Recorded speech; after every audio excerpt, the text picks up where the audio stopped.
பர்சனலா யாரையும் நம்ம கிரிட்டிசைஸ் பண்ண வேணாம்னு, நம்ம ப்ரோக்ராமுடைய கோல் என்னவோ அதை நோக்கி போவோம் அப்படின்னு சொல்லி அந்த கருத்து போட்டிருந்தாரு. நான் கூட அதுக்கு சொல்லியிருந்தேன். தனிப்பட்ட முறையில் அந்த நபர்களை நம்ம கிரிட்டிசைஸ் பண்ண வேண்டிய அவசியம் இல்லை பிரதர். நம்ம வந்து இந்த கண்டென்ட் யாருக்கிட்ட இருந்து வந்தாலும் அந்த கண்டென்ட்டை அனலைஸ் பண்ணி நம்ம எடுத்துக்கணும். ஸோ நான் வந்து விளக்கமா அடுத்த வாரம் அதுக்கான பதிலை கொடுக்குறேன் அப்படின்னு அவருக்கு சொல்லியிருந்தேன்னா, ஸோ அந்த கேள்விக்கான பதிலை நம்ம பார்க்கும்போதே குறுக்கிடுறதுக்கு மன்னிக்கணும். சொல்லுங்க பாஸ்டர். ஐயோ பாஸ்டர் சாரி, தவறுதெல்லாம் மியூட் பண்ணிட்டேன். அன்மியூட் பண்ணிட்டு பேசுங்க. சாரி பாஸ்டர், அன்மியூட் பண்ணுங்க பாஸ்டர். சாரி பண்ணிட்டேன். தயவு செய்து என்னை மன்னிக்குங்க. நீங்க பேசும் பொழுது இன்டர்ஃபை பண்ணதுக்கும் இங்க கேட்டுக்கொண்டிருக்க பரிசுத்தவான்களும் தயவு செய்து மன்னிங்க. என்னை பொறுத்த அளவுக்கு ஒரு சின்ன சஜஷன் நான் சொல்றேன். மோகன் சி லாசரஸ் பிரதரை குறித்து நீங்க எந்த விதமா கிரிட்டிசைஸ் ஒன்றும் பண்ணவே இல்லை. என்ன நடந்ததோ அந்த ஃபேக்டை சொன்னீங்க. மேபி மற்ற தேவ பிள்ளைகளுக்கு ஒரு மாதிரி தோன்றிருக்கலாம். அப்படி தோன்றியிருந்தால் அவர்களுக்கு நம்மளுடைய we will avoid further அப்படின்ட்டு சொல்றோம். But we have not offended any men and women of God in this as per Palnipan's speech. That's it. Thank you so much for your time. Thank you pastor. அந்த விளக்கத்துக்காக நன்றி. So அதை ஒட்டி நம்ம போன வாரம் நம்ம என்ன பார்த்தோம் அப்படின்னா, அந்த ராஜாக்களின் புஸ்தகத்தில் வர்ற ஒரு கதையை பார்த்தோம். அந்த கதையில வந்து சகல தீர்க்கதரிசிகளும் அதற்கு இசைவாய் தீர்க்க தரிசனம் சொல்லி அப்படின்னு வருது. அதாவது யூதா ராஜாவும் இஸ்ரவேல் ராஜாவும் சேர்ந்து போர் செய்யறதுக்கு கிளம்பிக்கிட்டு இருக்கிறாங்க. அப்ப தீர்க்கதரிசிகளை கூப்பிட்டு போருக்கு போனா வெற்றி கிடைக்குமா கிடைக்காதா அப்படின்னு கேட்குறாங்க. அதுக்கு வந்து சிதேக்கியா உட்பட சகல தீர்க்கதரிசிகளும் நீர் வந்து போம், உமக்கு விடுதலை, உமக்கு ஜெயம் உண்டு அப்படிங்கிறாங்க. ஆனா மிகாயா தீர்க்கதரிசி மட்டும் நீர் வந்து போகக்கூடாது, கர்த்தர் அதற்கு ஜெயத்தை கொடுக்க மாட்டாரு அப்படிங்கிறாரு. அப்ப இங்க வந்து 2 தீர்க்கதரிசிகள் இருக்கிறாங்க. அதுலயும் ஒண்ணு வந்து மெஜாரிட்டி குரூப் இருக்கு. அப்போ அவங்க ராஜாவுக்கு எந்த தீர்க்கதரிசியை நம்புறதுன்னு தெரியல.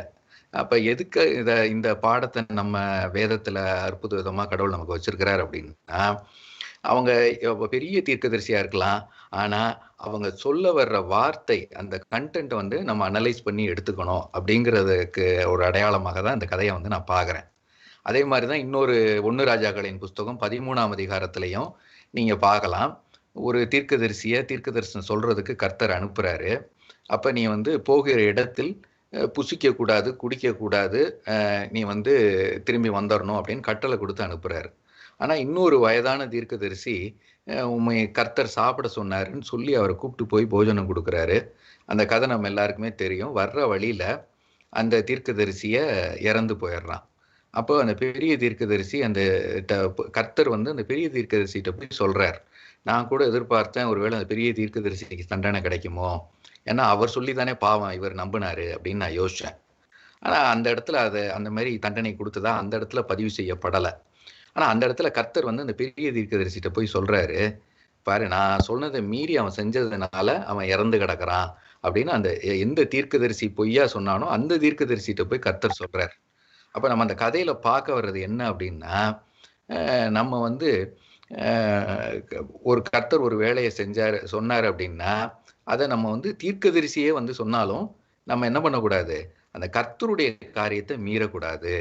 அதைத்தான் கலாத்தியருக்கு எழுதின நிருபத்துல பவுல் அப்போஸ்தலன் சொல்லும் போது, நாங்கள் உங்களுக்கு அறிவித்த நற்செய்தி அல்லாமல் வானத்திலிருந்து ஒரு தேவதூதன் வந்து இறங்கி சொன்னா கூட நீங்க வந்து அதை நம்பக்கூடாது அப்படின்னு அந்த இடத்துல சொல்றார். அப்ப எதுக்கு வந்து இங்க 2 தீர்க்கதரிசிகள் இருக்கிறாங்க, ஒருத்தர் ஒன்னு சொல்றாரு, இன்னொருத்தர் இன்னொரு சொல்றாரு. ஸோ அந்த நிலையில தான் அந்த ஒரு உதாரணத்தை பார்த்தோம். அந்த அமெரிக்கன் எலெக்ஷன்ல பல பாஸ்டர்கள் வந்து நீங்க வந்து ஓட் ஃபார் குட் அப்படின்னு பிரச்சாரம் பண்ணினாங்க, இப்ப பண்ணிக்கிட்டும் இருக்கிறாங்க.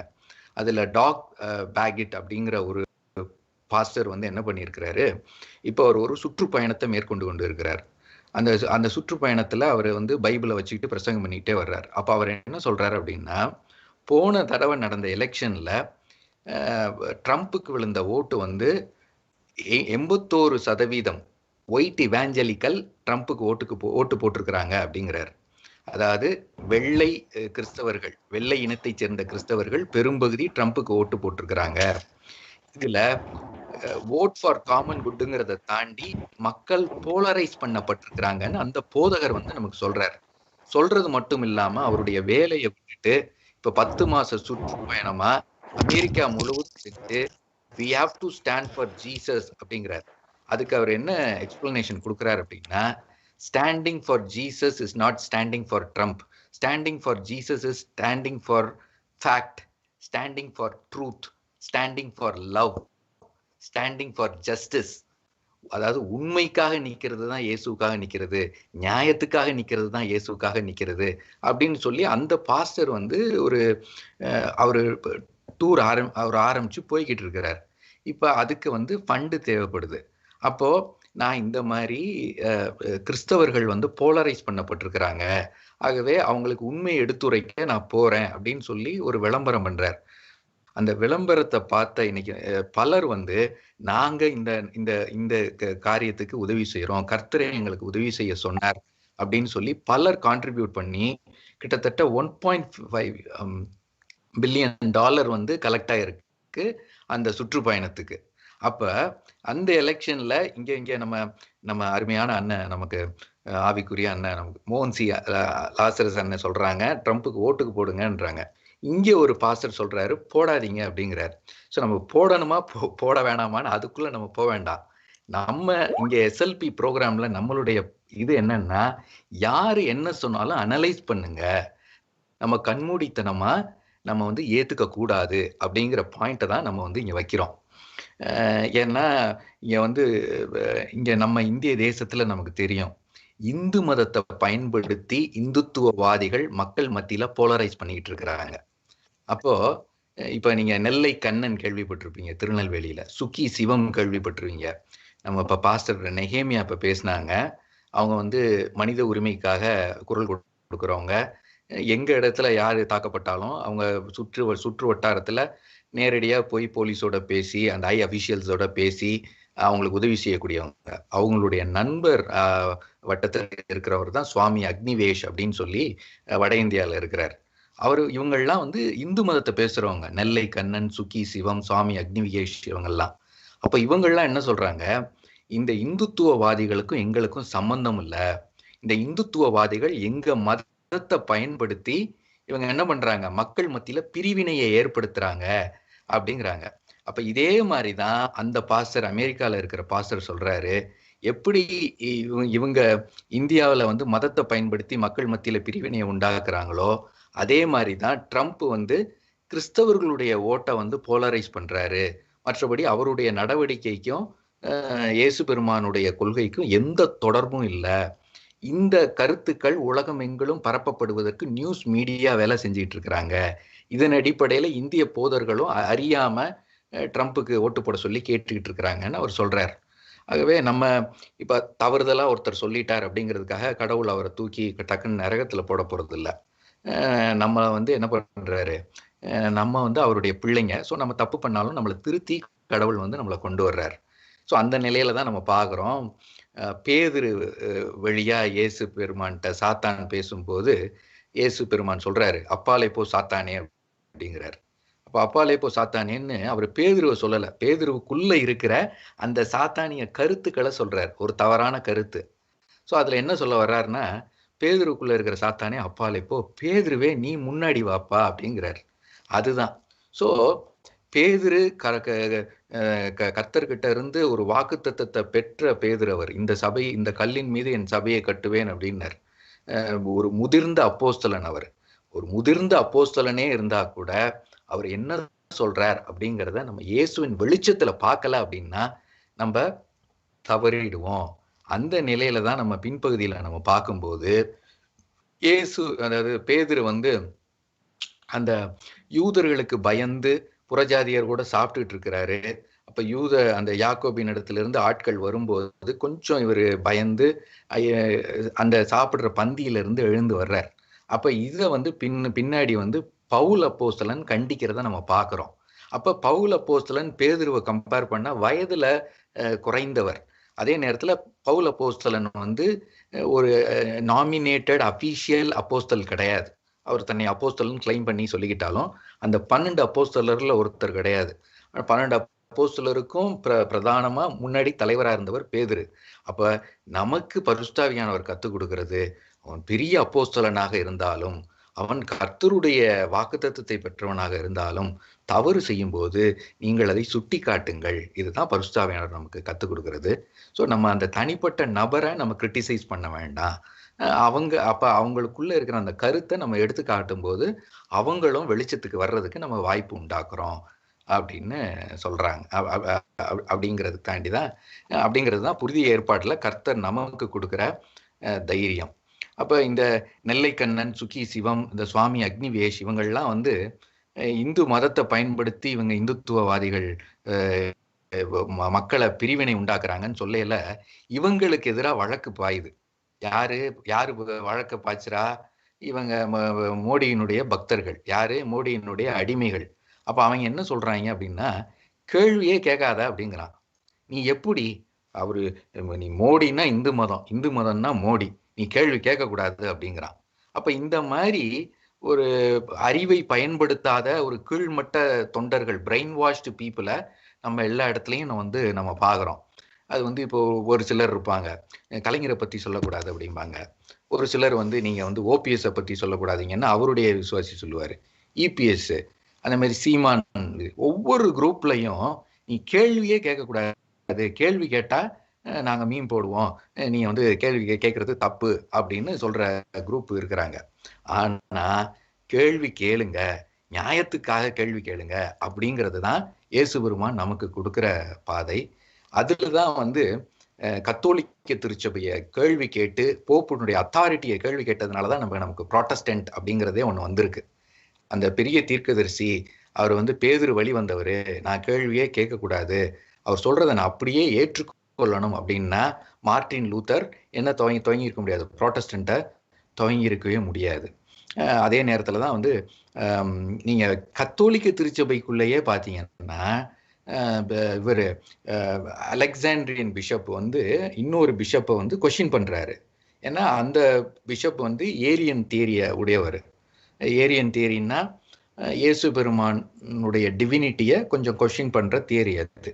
அப்போ நீங்கள் ஒரு பிஷப்பாக இருந்துக்கிட்டு எப்படி நீங்கள் இந்த கருத்தை சொல்லலாம் அப்படின்னு சொல்லி அலெக்சாண்ட்ரியாவில் இருக்கிற அந்த ஒரு பிஷப்பு கேள்வி எழுப்புனதுனால தான் இந்த பிரச்சனையை தீர்க்கிறதுக்கு நம்ம ஒரு கவுன்சிலை உருவாக்குவோம் அப்படின்னு சொல்லி கான்ஸ்டன்டைன் தலைமையில் நைசீன் அப்படிங்கிற ஒரு ஊரில் ஒரு பிரமாணத்தை உண்டு பண்ணுறாங்க. அதுதான் வந்து நைசீன் க்ரீட் அப்படிங்கிறது பேர். அந்த நைசீன் க்ரீடில் தான் இயேசுவினுடைய டிவினிட்டியை அந்த ஏரியன்ஸ் கொஸ்டின் பண்ணதுனால அந்த நிசியா பிரமாணத்தில் தான் அந்த ட்ரீனிட்டியை வந்து வலியுறுத்தி சபை பிரமாணம் ஏற்றுது. அதன் அடிப்படையில் தான் இன்னைக்கு ப்ரொட்டஸ்டன்ட்டும் அந்த ட்ரீனிட்டியை நம்ம ஒரு கொள்கையாக பைபிள் காலேஜில் மக்களுக்கு சொல்லி கொடுத்துக்கிட்டு திரியேக தெய்வம் அப்படிங்கிறத விளக்கம் கொடுக்குறோம். ஆகவே நாம் வந்து ஒரு மோடி உடைய ஆட்களை ஓகே, நம்ம அந்த பிரதருக்காக நம்ம அப்படி சொல்ல வரல. அவங்க வந்து நல்ல எண்ணத்தில் சொன்னாங்க, நம்ம திருச்சபை தலைவராக இருக்கிறாங்க, அவங்கள பேரை நம்ம பயன்படுத்திட்டோம்னா வெளியில் வந்து மற்றவர்கள் தவறாக பேசுவாங்க அப்படின்னு நல்ல எண்ணத்தில் தான் அந்த பிரதர் வந்து சொல்லியிருப்பாங்க. ஸோ அதில் மாற்று கருத்து இல்லை. பட் அன்ஃபார்ச்சுனேட்லி இன்னைக்கு இருக்கிற வேர்ல்டில் நீங்கள் ஒரு கருத்தை சொன்னீங்கன்னா that's once it is out of your mouth, it's spread in the entire world. அதுக்கு நம்ம மோகன் சி அண்ணனே கூட நம்ம உதாரணமாக எடுத்துக்கலாம். அவங்க ட்விட்டரில் ஒரே ஒரு பதிவு தான் போட்டாங்க. என்ன அப்படின்னா, பெண்கள் வந்து ஆண்களுக்கு கணவன்மார்களுக்கு சொல்றதை கேட்டு நடக்கணும், இது பெண் அடிமைத்தனம் அல்ல அப்படின்னு ஒரு கருத்து தான் போட்டாங்க. ஆனால் இன்னைக்கு அந்த ட்விட்டர் வேர்ல்டு அதில் இருக்கிறவங்களுக்கு தெரியும், அதை போட்டு வறுத்து எடுத்துட்டாங்க. ஸோ வந்து இப்போ நம்ம இன்னொருத்தர் பேரை காப்பாற்றுறதோ இல்லை நம்ம இன்னொருத்தருக்கு மகிமையை காப்பாற்றுறதோ நம்மளால இயலாதது. நம்ம வந்து we are in the open world, we are in the internet world.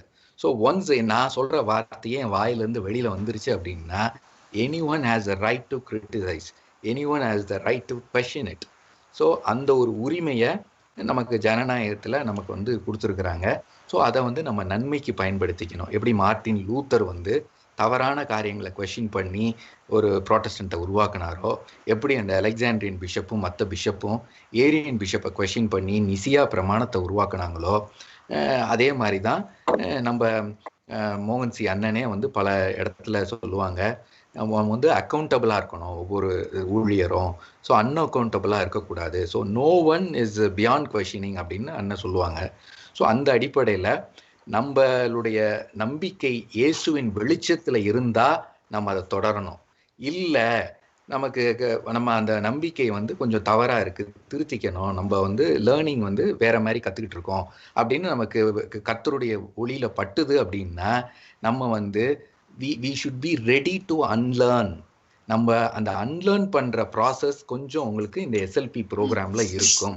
ஆகவே இந்த எஸ்எல்பி ப்ரோக்ராமுடைய நோக்கமே நம்ம எந்த கண்டென்ட், அது பழனியப்பனா இருந்தாலும் சரி, இல்லை நம்ம பாஸ்டர் ஆபியா இருந்தாலும் சரி, இல்லை சாமா இருந்தாலும் சரி, யார் என்ன சொன்னாலும் இயேசு பெருமானுடைய வெளிச்சத்தில் அது வருதா அப்படிங்கிறத நம்ம வந்து தைரியமாக நம்ம வந்து அதை அனலைஸ் பண்ணணும். அதுதான் வந்து நீங்கள் எல்லாவற்றையும் சோதித்து பார்த்து நலமானவற்றை பிடித்து கொள்ளுங்கள். அதுதான் நமக்கு வேத வசனம் போதிக்கிறது. அதுதான் நம்ம எஸ்எல்பி ப்ரோக்ராமுடைய நோக்கமே. ஏன்னா இப்போ மற்றவர்கள் மாதிரியே நாமளும் ஒரு பிரசங்கத்தை பண்ணி ஒரு அந்த ட்ரெடிஷ்னல் வேலை போனோம்னா இப்போ இந்த ப்ரோக்ராம் வந்து நமக்கு ஒரு பயன் இல்லாமல் போயிடும். ஸோ நம்மளுடைய ப்ரோக்ராமே வந்து கிறிஸ்தவத்துக்குள்ளே இருக்கிற வேரியேஷன்ஸை நம்ம பார்க்குறோம். அப்போ இதுக்கு மத்தியில் நம்ம இயேசுவின் பிள்ளைகளா, அன்பின் பிள்ளைகளா எப்படி வந்து வெறுப்பை நம்ம உள்ளத்திலிருந்து எடுத்து போட்டு எல்லாரையும் நம்ம கடவுளுக்குள்ள இணைக்கிறது அப்படிங்கிறத நம்ம பார்க்கும்போது, அப்போ நமக்குள்ள நம்ம மதத்துக்குள்ள இருக்கிற அந்த பிரிவினைகளை வரலாற்று ரீதியாக பார்க்கும்போது உள்ளதை உள்ளதென்றும் இல்லதை இல்லதென்றும்னு சொல்ல நம்ம கடமைப்பட்டு இருக்கிறோம். ஆகவே நம்ம அந்த அடிப்படையில் தான் நம்ம வந்து அதை பார்த்தோமே தவிர, ஸோ அது தனிப்பட்ட நம்ம பாஸ்டர் நெகேமியா அவர்கள் சொன்ன மாதிரி இது தனிப்பட்ட கிரிட்டிசிசம் இல்லை. ஸோ அது வந்து நம்ம ஜாக்கிரதை உள்ளவர்களாக இருக்கணும் அப்படிங்கிறதுக்காண்டி தான் நம்ம அதை பார்த்தோம். ஏன் அப்படின்னா நான் உங்களுக்கு ஏற்கனவே சொல்லி அது நம்ம சப்ஜெக்ட் கிடையாது. பட் எதுக்காக அது வந்ததுங்கிறது இப்போ எனக்கு ஞாபகம் இல்லை. பட்டு அது வந்து ட்ரம்ப் நீங்கள் பார்த்தீங்கன்னா ஏற்கனவே சொன்னதுபடி மக்களுடைய பணத்தை வந்து அவர் கொள்ளையடிச்சிருக்கிறாரு. அவர் இப்போதும் மக்களுடைய நன்மையை தாண்டி அவருடைய பிராண்டுக்காகத்தான் அவர் வந்து உழைத்து கொண்டிருக்கிறார். ஸோ எப்படி மோடி வந்து இந்து மதத்தை பயன்படுத்தி இந்துத்துவாவை பரப்புகிறாங்களோ அதே மாதிரி கிறிஸ்தவர்களுடைய ஓட்டை பயன்படுத்துவதற்காக அவர் வந்து அங்கே கிறிஸ்டியானிட்டியை வந்து பயன்படுத்திக்கிட்டு இருக்கிறாரு. ஸோ அதை எதிர்த்து அங்கே இருக்கிற பாஸ்டர்ஸ் வந்து இப்போ நம்ம உண்மைக்காக நிற்கணும் அப்படின்னு சொல்லியிருக்கிறாங்க. இப்போ நம்ம குழுவிலேயே ஒரு பிரதர் இருக்கிறாங்க அமெரிக்காவில். அந்த பிரதர் வந்து ஆமாங்க, நீங்கள் சொல்கிற மாதிரி இப்போதைக்கு எங்கள் ஊரில் பாஸ்டர்ஸ் வந்து இப்போ உண்மையை புரிஞ்சுக்கிட்டு உண்மைக்காக குரல் கொடுக்க ஆரம்பிச்சிட்டாங்க. பல பாஸ்டர்ஸ் வந்து நம்ம we have to vote for common good அப்படின்னு பிரசங்கம் பண்ண ஆரம்பிச்சிருக்கிறாங்க அப்படின்னு சொல்லி பகிர்ந்து கொண்டாங்க போன வாரம். ஆமாம். ஸோ நம்ம இப்போதைக்கு நம்ம வகுப்புக்குள்ளே போயிடலாம். ஸோ போன வாரம் நமக்கு பாஸ்டர் நெகேமியா அவர்கள் நமக்கு வந்து அந்த வகுப்பை துவங்கி வச்சாங்க. ஸோ அதனுடைய தொடர்ச்சியை தான் நம்ம பார்க்க போகிறோம். So we should be ready to unlearn things. So நம்ம சில நேரங்களில் நம்ம வந்து நம்ம பைபிள் காலேஜில் சொல்கிறதையும் தாண்டி லேட்டஸ்ட் ரிசர்ச்சை பேஸ் பண்ணி நம்ம சில பாடங்களை நம்ம வந்து கரிக்குலமை டிசைன் பண்ணுவோம். ஸோ உங்களுக்கு அது கொஞ்சம் புதிதாக இருக்கலாம். ஸோ நீங்கள் வந்து ஓப்பன் மைண்டோட நீங்கள் வந்து கொஷின் பண்ணுங்கள், கேள்வி கேளுங்க. நம்ம அந்த வகுப்புக்குள்ளே போவோம். என்னோட ஸ்க்ரீன் உங்களுக்கு ஷேர் பண்ணுறேன்னா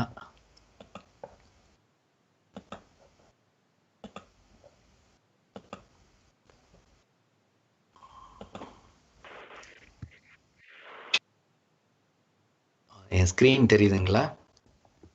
யாராவது ஒருத்தர்? தெரியுது. ஓகே.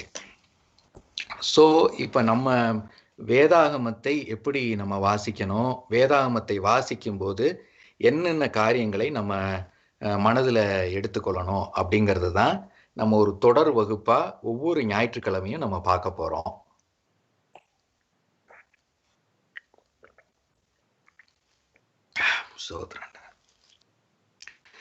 ஸோ இப்போ இந்த செஷனில் நம்ம பார்க்க போகிறது வந்து வேதாகமத்துல இருக்கிற டிரான்ஸ்லேஷன் சிக்கல்கள் என்னென்ன, காப்பி பண்ணும்போது ஏற்பட்ட சிக்கல்கள் என்னென்ன, அந்த சிக்கல்களுக்கெல்லாம் மத்தியில எப்படி கஷ்டப்பட்டு நம்மளுடைய அதாவது அந்த வேத பாரம்பரியத்தை சேர்ந்த அந்த தலைவர்கள் எவ்வளோ அவங்க கஷ்டத்துக்கு மத்தியில எப்படி அந்த வேதாகமத்தை மொழிபெயர்த்து கொடுத்தாங்க அப்படிங்கிறத தான் நம்ம வந்து பார்க்க போறோம். ஸோ இதுல இருக்கிற பிளஸ்ஸையும் நம்ம பார்க்க போறோம், இதுல இருக்கிற மைனஸையும் நம்ம பார்க்க போறோம். நம்ம ஏற்கனவே நான் சொன்ன மாதிரி வேதத்துல இருக்கிற பிளஸ் நம்ம எல்லாருக்குமே வந்து தெரியும். ஆகவே நம்ம தெரிந்த விஷயங்களை தாண்டி அந்த டிரான்ஸ்லேஷன் பிளஸ் காப்பிங் வேரியேஷன்ஸை நம்ம பார்க்க போறோம். ஸோ அது பார்க்க போறதுக்கு முன்னாடி ஒரு சின்ன இன்னைக்கு காலையில ஐயா தெய்வநாயகம் அவர்கள் ஒரு சாட்சி சொன்னாங்க. அந்த சாட்சியில கர்த்தர் அவரிடத்துல பேசும்போது அந்த பிலிப்பியர் 4:16 அந்த வாசகத்தை கொடுத்து பேசியிருக்கிறாங்க. அப்போ அப்படி ஒரு வாசகம் இருக்கு அப்படிங்கிறது ஐயாவுக்கு தெரியாது. ஏன்னா அப்போ அவங்க பள்ளியில படித்து கொண்டு இருக்கும்போது ஒரு கிறிஸ்தவர் கிடையாது. அதுக்கு பிறகு அந்த வேதாகமத்தில் அந்த வசனத்தை வாசிக்கும் போது தான் கிறிஸ்து எல்லாவற்றையும் செய்ய எனக்கு அந்த கிறிஸ்துவனுடைய பலன் போதுமானதா இருக்கிறது அப்படிங்கிற அந்த வாசகத்தை பைபிள்ல போய் படிச்சாங்க. அப்ப நம்ம பைபிள் வசனங்கள் வழியாக கர்த்தர் நம்மளோடு கூட பெறுகிறத பல சாட்சியங்கள் வழி நம்ம வந்து பார்த்துருக்குறோம். சரிங்களா? ஸோ அதே நேரத்துல நம்ம பேசுற அந்த அற்புதங்கள் அந்த அதிசயங்கள் நமக்கு தெரியும். நம்மிடத்திலேயே கர்த்தர் பல வேளைகள்ல வசனங்கள் வழியாக பேசியிருக்கிறார். அப்ப நம்ம ஆதி நாட்கள்ல அந்த அனுபவத்துல நிறைய அதை ருசிச்சிருப்போம்.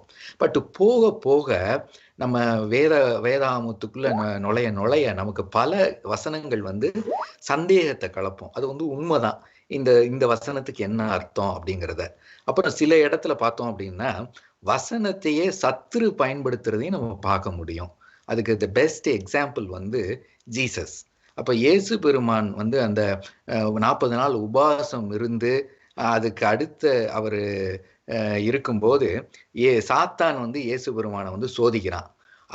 இயேசு பெருமானை சோதிக்கிறதுக்கு சாத்தான் பயன்படுத்துகிறது எல்லாமே வேத வசனம் தான். நீங்க அதை பார்த்தீங்கன்னா தெரியும்.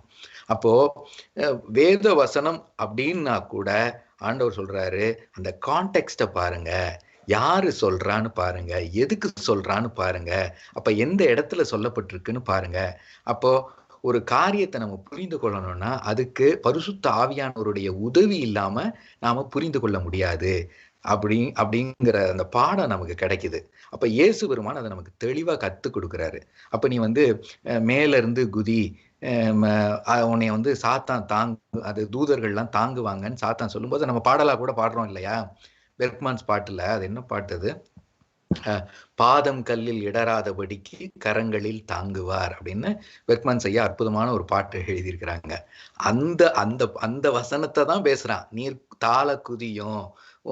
அப்போ இயேசு பெருமான் அடிக்கிறாரு, நீ வந்து தேவனாய கர்த்தரை பரீட்சை பாராதிருப்பாயாக அப்படின்னு அவன் வசனத்தை சொல்றான், இவரும் வசனத்தை வச்சு அடிக்கிறார். அப்போ வசனமே வந்தா கூட அது எந்த வசனத்தை எந்த கான்டெக்ட்ல யாருக்கு சொன்னான்னு அனலைஸ் பண்ண நம்ம ஜாக்கிரதை உள்ளவர்களா இருக்க வேண்டும். ஏனென்றா சாத்தானுக்கும் வசனம் தெரியும். ஆகவேதான் நம்ம ஒரு பைபிளை படிக்கும்போது நமக்கு பல சிக்கல்கள் வந்து இந்த டிரான்ஸ்லேஷன்னாலையும் காப்பிங் எரர்ஸ்னாலையும் வர்ற சிக்கல்களை தான் நம்ம பார்க்க போறோம். ஆகவே நம்ம வகுப்புல வந்து ஒரு ட்ரெடிஷ்னல் ஒரு பிரசங்கம் மாதிரி நமக்கு ஒரு தேனொழுகிற வார்த்தையா சிலது அமையும், சிலது நம்ம எக்ஸிஸ்டிங் பிலீஃபை கொஸ்டின் பண்ற மாதிரி அமையும். நீங்கள் தான் என்ன பண்ணணும்? எல்லாவற்றையும் சோதித்து பார்த்து நலமானவற்றை பிடித்து கொள்ள வேண்டும். சரி, ஸோ இன்றைக்கு செஷனுடைய அப்ஜெக்டிவ் வந்து இதுதான். உள்ள போயிடுவோம், நம்ம டைரக்டா சப்ஜெக்டுக்குள்ள போயிடுவோம். ஓகே, இதுல பாத்தீங்கன்னா ஜஸ்ட் ஆய்வாளர்களுடைய ஆய்வை தான் நான் இங்க வந்து உங்களுக்கு கன்சாலிடேட் பண்ணி கொடுத்துருக்கேன். சரி, இப்போ என் ஸ்க்ரீன்ல நீங்க பார்த்தீங்க அப்படின்னா ஏதோ கோடா போட்டிருக்கு. அது என்னன்னு நீங்க யோசிக்கிறதுக்கு முன்னாடி நான் உங்களுக்கு ஒரு சின்ன பேஸ் கொடுக்குறேன். இதெல்லாம் நம்ம பைபிளுடைய வேர்ஷன்ஸ். எம்டிங்கிறது ஒரு வேர்ஷன், சஹிதிக்குங்கிறது ஒரு வேர்ஷன், ஹெர்க்லீன்ங்கிறது ஒரு வெர்ஷன், பாலஸ்தீனியன் வெர்ஷன் இருக்கு. அப்போ பல வெர்ஷன் ஆஃப் பைபிள் வந்து நம்ம கிட்ட இருக்கு. இதுல பிரதானமான 2 வெர்ஷன் என்ன அப்படின்னு பாத்தீங்கன்னா, அந்த LXX அப்படின்னு போட்டிருக்காங்க இல்லையா, இந்த எல்எக்ஸ்எக்ஸும் இந்த எம்டின்னு போட்டிருக்காங்க பாருங்க. மை காட், இந்த எம்டின்னு போட்டிருக்கிறதும் தான் பிரதானமான ஒரு வேர்ஷன். இந்த 2 வேர்ஷனையும் தான் நம்ம வந்து பார்க்க போறோம். இந்த எல்எக்ஸ்எக்ஸ் அப்படிங்கிறது வந்து செப்டுவாஜுவென்ட்னு பேரு. சரிங்களா, ஒரே நிமிடம். ஸோ எல்எக்ஸ்எஸ் அப்படிங்கிறது வந்து செப்டுவாஜுவென்ட்னு பேரு. எல்எக்ஸ்எஸ்னா அந்த ரோமன் நியூமெரிக்கல்ஸ்ல 70ன்னு அர்த்தம். ஐ திங்க் எல்லுன்னா 50, எக்ஸ்ன்னா 10. ஸோ 50 + 10 + 10 70. இதுக்கு ஏன் 70ன்னு பேருன்னு நமக்கு பாஸ்டர் ஜெபராஜ் ஐயா அவர்கள் போன வாரம் நமக்கு எடுத்தாங்க. ஒரு குயிக் நமக்கு ஒரு குயிக்காக அதை நினைவுபடுத்தணும் அப்படின்னா, இந்த 72 பேர் சேர்ந்து டிரான்ஸ்லேட் பண்ணாங்க பைபிளை. அந்த 72 வந்து 70 அப்படின்னு ஒரு பூரணமான நம்பர்னு சொல்லி 70ன்னு சொல்லுவாங்க. ஆகவே அந்த டிரான்ஸ்லேஷனுக்கு பேரே அந்த 70ன்னு பேரு. அதைத்தான் வந்து செப்டுவாஜுவென்ட் அப்படின்னு நம்ம பார்த்தோம். செப்டுவாஜுவென்ட்ங்கிறது I think it's a Greek or a Latin word. I think it's a Greek word செப்டுவாஜுவென்ட்ங்கிறது. ஸோ இந்த ஒரு வெர்ஷன் வந்து ஒரு முக்கியமான வெர்ஷன். இன்னொரு வெர்ஷன் வந்து எம்டின்னு போட்டிருக்கு பாருங்க. இது வந்து மெசரெட்டிக் அப்படிம்பாங்க. ஸோ இந்த 2 வெர்ஷன். அப்போ இந்த மெசரெட்டிக்குக்கும் எல்எக்ஸ்எக்ஸ்க்கும் அடிப்படையா ஒரு வெர்ஷன் இருந்திருக்கணும் இல்லையா? அந்த ஒரிஜினல் வெர்ஷன் இருக்க போய் தான் அந்த ஒரிஜினல் வெர்ஷன்ல இருந்து மற்ற வெர்ஷன் காப்பி ஆயிருக்கணும் இல்லையா? அந்த ஒரிஜினல் வெர்ஷன் இப்ப நம்ம கையில கிடையாது. 2வது ஒரிஜினல் வெர்ஷனும் நம்ம கையில கிடையாது. 3வது ஒரிஜினல் வெர்ஷனும் நம்ம கையில கிடையாது. அப்போ 1, 2, 3, 4வது எம்டி தான் நம்மகிட்ட இருக்கு. இந்த எம்டி மெசரெட்டிக் லைன்ல 1, 2, 3 and 4th, இந்த 4th வெர்ஷன் தான் நம்ம கையில இருக்கு. சரிங்களா? ஸோ இந்த மெசரெட்டிக் வெர்ஷனா இருக்கட்டும், செப்டுவாஜுவென்ட்டா இருக்கட்டும், 2க்கும் ஒரு காமன் வெர்ஷன் இருக்கணும் அப்படின்னு சொல்லி வேத ஆய்வாளர்கள் அதை சொல்றாங்க. அதைத்தான் வந்து அந்த தியரியை அட்வொகேட் பண்ணவர் தான் பால் டி லகார்ட் அப்படிங்கிறவர் வந்து அந்த தியரியை வந்து ப்ரப்போஸ் பண்றாரு. அந்த தியரி படி எல்லா வெர்ஷன்ஸ்க்கும் பேஸான ஒரு வெர்ஷன் இருக்கணும். அந்த வெர்ஷன் இல்லை. ஸோ அந்த ஒரிஜினல் இது வந்து பழைய ஏற்பாடு தான். சாரி, இது வந்து புதிய ஏற்பாடு கிடையாது. நீங்க ஸ்க்ரீன்ல பார்க்குற இந்த பைபிள்ஸ் வந்து. சரிங்களா? இப்போ அதுக்கடுத்து வந்து மெசரெட்டிக்ஸ்ல போயிடுவோம். ஸோ இந்த மெசரெட்ஸ் அப்படின்னா யாரு அவங்க அப்படின்னு பார்த்தீங்கன்னா, இவங்க வந்து ஜூயிஷ் ஸ்கிரைப் ஸ்காலர்ஸ். ஸ்கிரைபை வந்து நம்ம எப்படி மொழிபெயர்க்கிறோம் தமிழ்ல? வேத பாரகர்னு மொழிபெயர்க்கிறோம் இல்லையா? ஸோ இவங்க வந்து ஒரு யூத கூட்டம், அதாவது யூத தலைவர்கள். இவங்களுக்கு தான் மெசரெட்ஸ்ன்னு பேரு. அப்போ யார் இவங்க அப்படின்னு பார்த்தீங்கன்னா, கிட்டத்தட்ட அந்த 7ஆம் நூற்றாண்டுல இருந்து 10ஆம் நூற்றாண்டு வாக்குல வேதத்தை, அந்த பழைய ஏற்பாட்டு வேதத்தை பாதுகாத்து வந்தவர்கள் இவர்கள் தான். பாதுகாத்தது மட்டும் இல்ல, இவங்க தான் வந்து அந்த ஒரு தோல் சுருள்ல இருக்குன்னு வைங்களேன். அந்த தோல் சுருளுடைய காலம் வந்து ஒரு 300-350 வருஷம் தாக்கு பிடிக்கும். அதுக்கப்புறம் அந்த தோல் சுருள் வந்து கொஞ்சம் தன் நிலை கெட ஆரம்பிக்கும். அப்ப தன் நிலை கெடும்போது இன்னொரு தோல் சுருள்ல அதை காப்பி எடுக்கணும். அந்த காப்பி எடுக்கிற வேலையும் இந்த மெசரெட்ஸ் தான் வந்து பார்த்தாங்க. சரிங்களா? ஸோ அந்த குழுவுக்கு பேரு தான் வந்து மெசரெட்ஸ் அப்படின்னு பேரு. இந்த மெசரெட்ஸ்லேயே வந்து 2 குரூப் இருக்கிறாங்கங்க. ஒன்று வந்து பென் அஷேர் அப்படின்னு ஒரு குரூப்பு, இன்னொன்று வந்து பென் நப்தலி அப்படின்னு ஒரு குரூப்பு. ஸோ இந்த 2 குரூப்புமே வந்து மெசரெட் குரூப் அப்படிம்பாங்க. இந்த 2 குரூப்ல வந்து பென் அஷர் குரூப்பும் வேதாகமத்தை பிரதி எடுத்து பாதுகாத்து வந்தவங்க, பென் நப்தலி குரூப்பும் வேதாகமத்தை பிரதி எடுத்து வந்தவங்க. அப்ப பின்னால வந்த ஆய்வாளர்கள் இந்த 2 குரூப் ப்ரொடியூஸ் பண்ண பைபிளையும் கம்பேர் பண்ணி பார்க்கும்போது 875 வித்தியாசங்களை கண்டுபிடிச்சாங்க.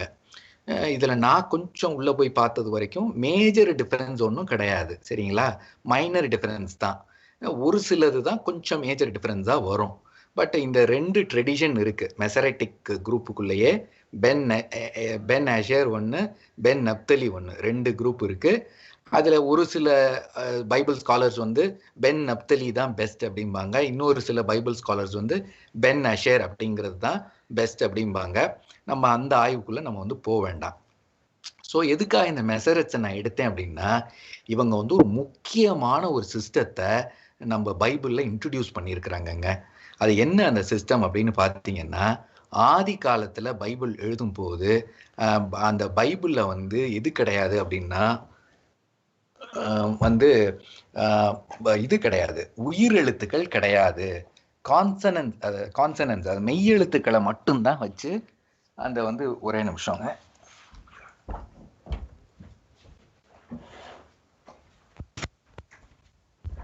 ஸோ அந்த உயிரெழுத்துக்கள் இல்லாம வெறும் மெய்யெழுத்துக்களை வச்சு மட்டும்தான் வந்து அந்த ஆதி காலத்து பைபிள் வந்து எழுதப்பட்டிருக்கும்.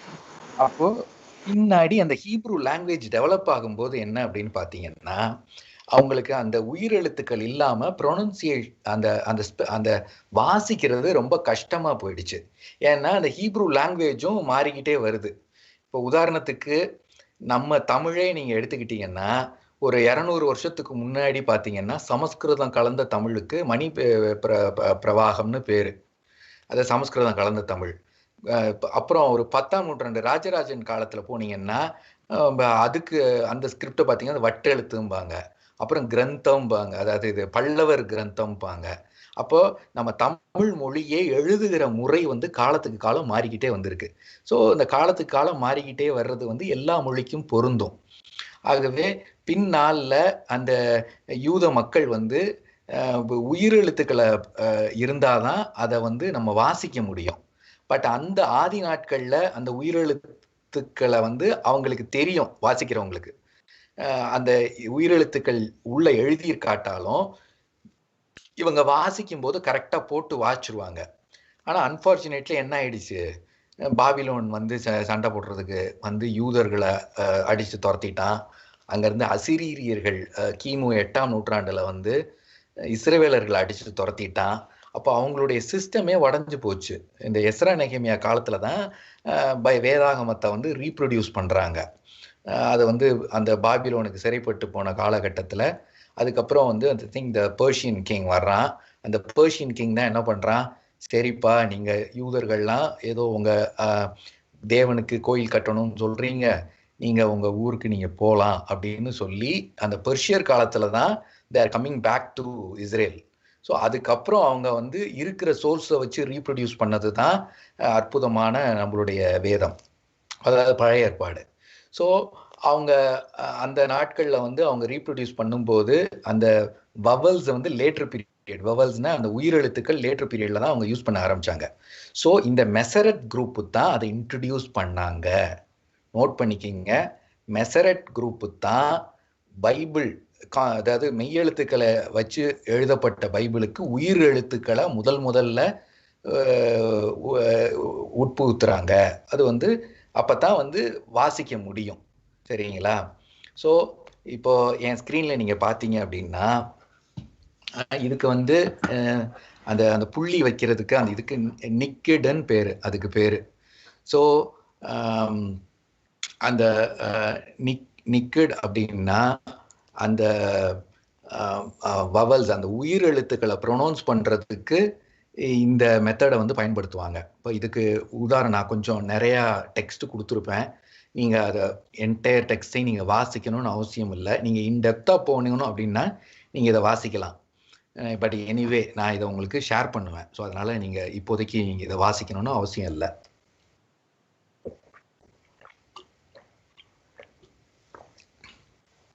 ஓகே, ஸோ இப்போ வந்து ஒரு உதாரணத்துக்கு ஒரே ஒரு வசனத்தை எடுத்துப்போம்.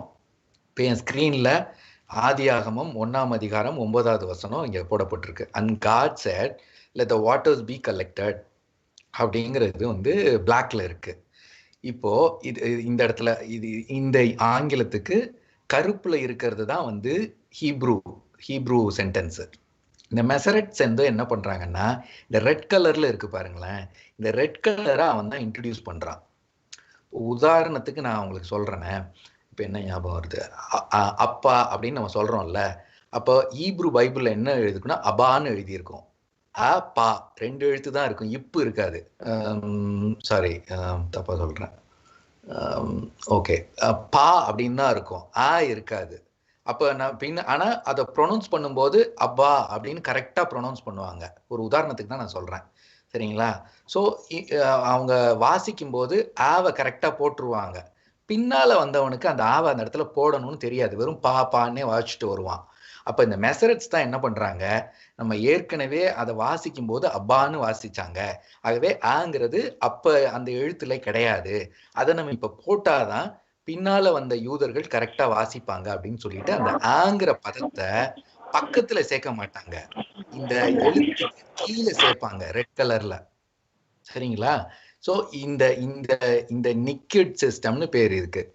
இத ஃபர்ஸ்ட் பைபிள்ல இன்ட்ரோடியூஸ் பண்றவங்க வந்து மேசரட்ஸ். ஓகேங்களா?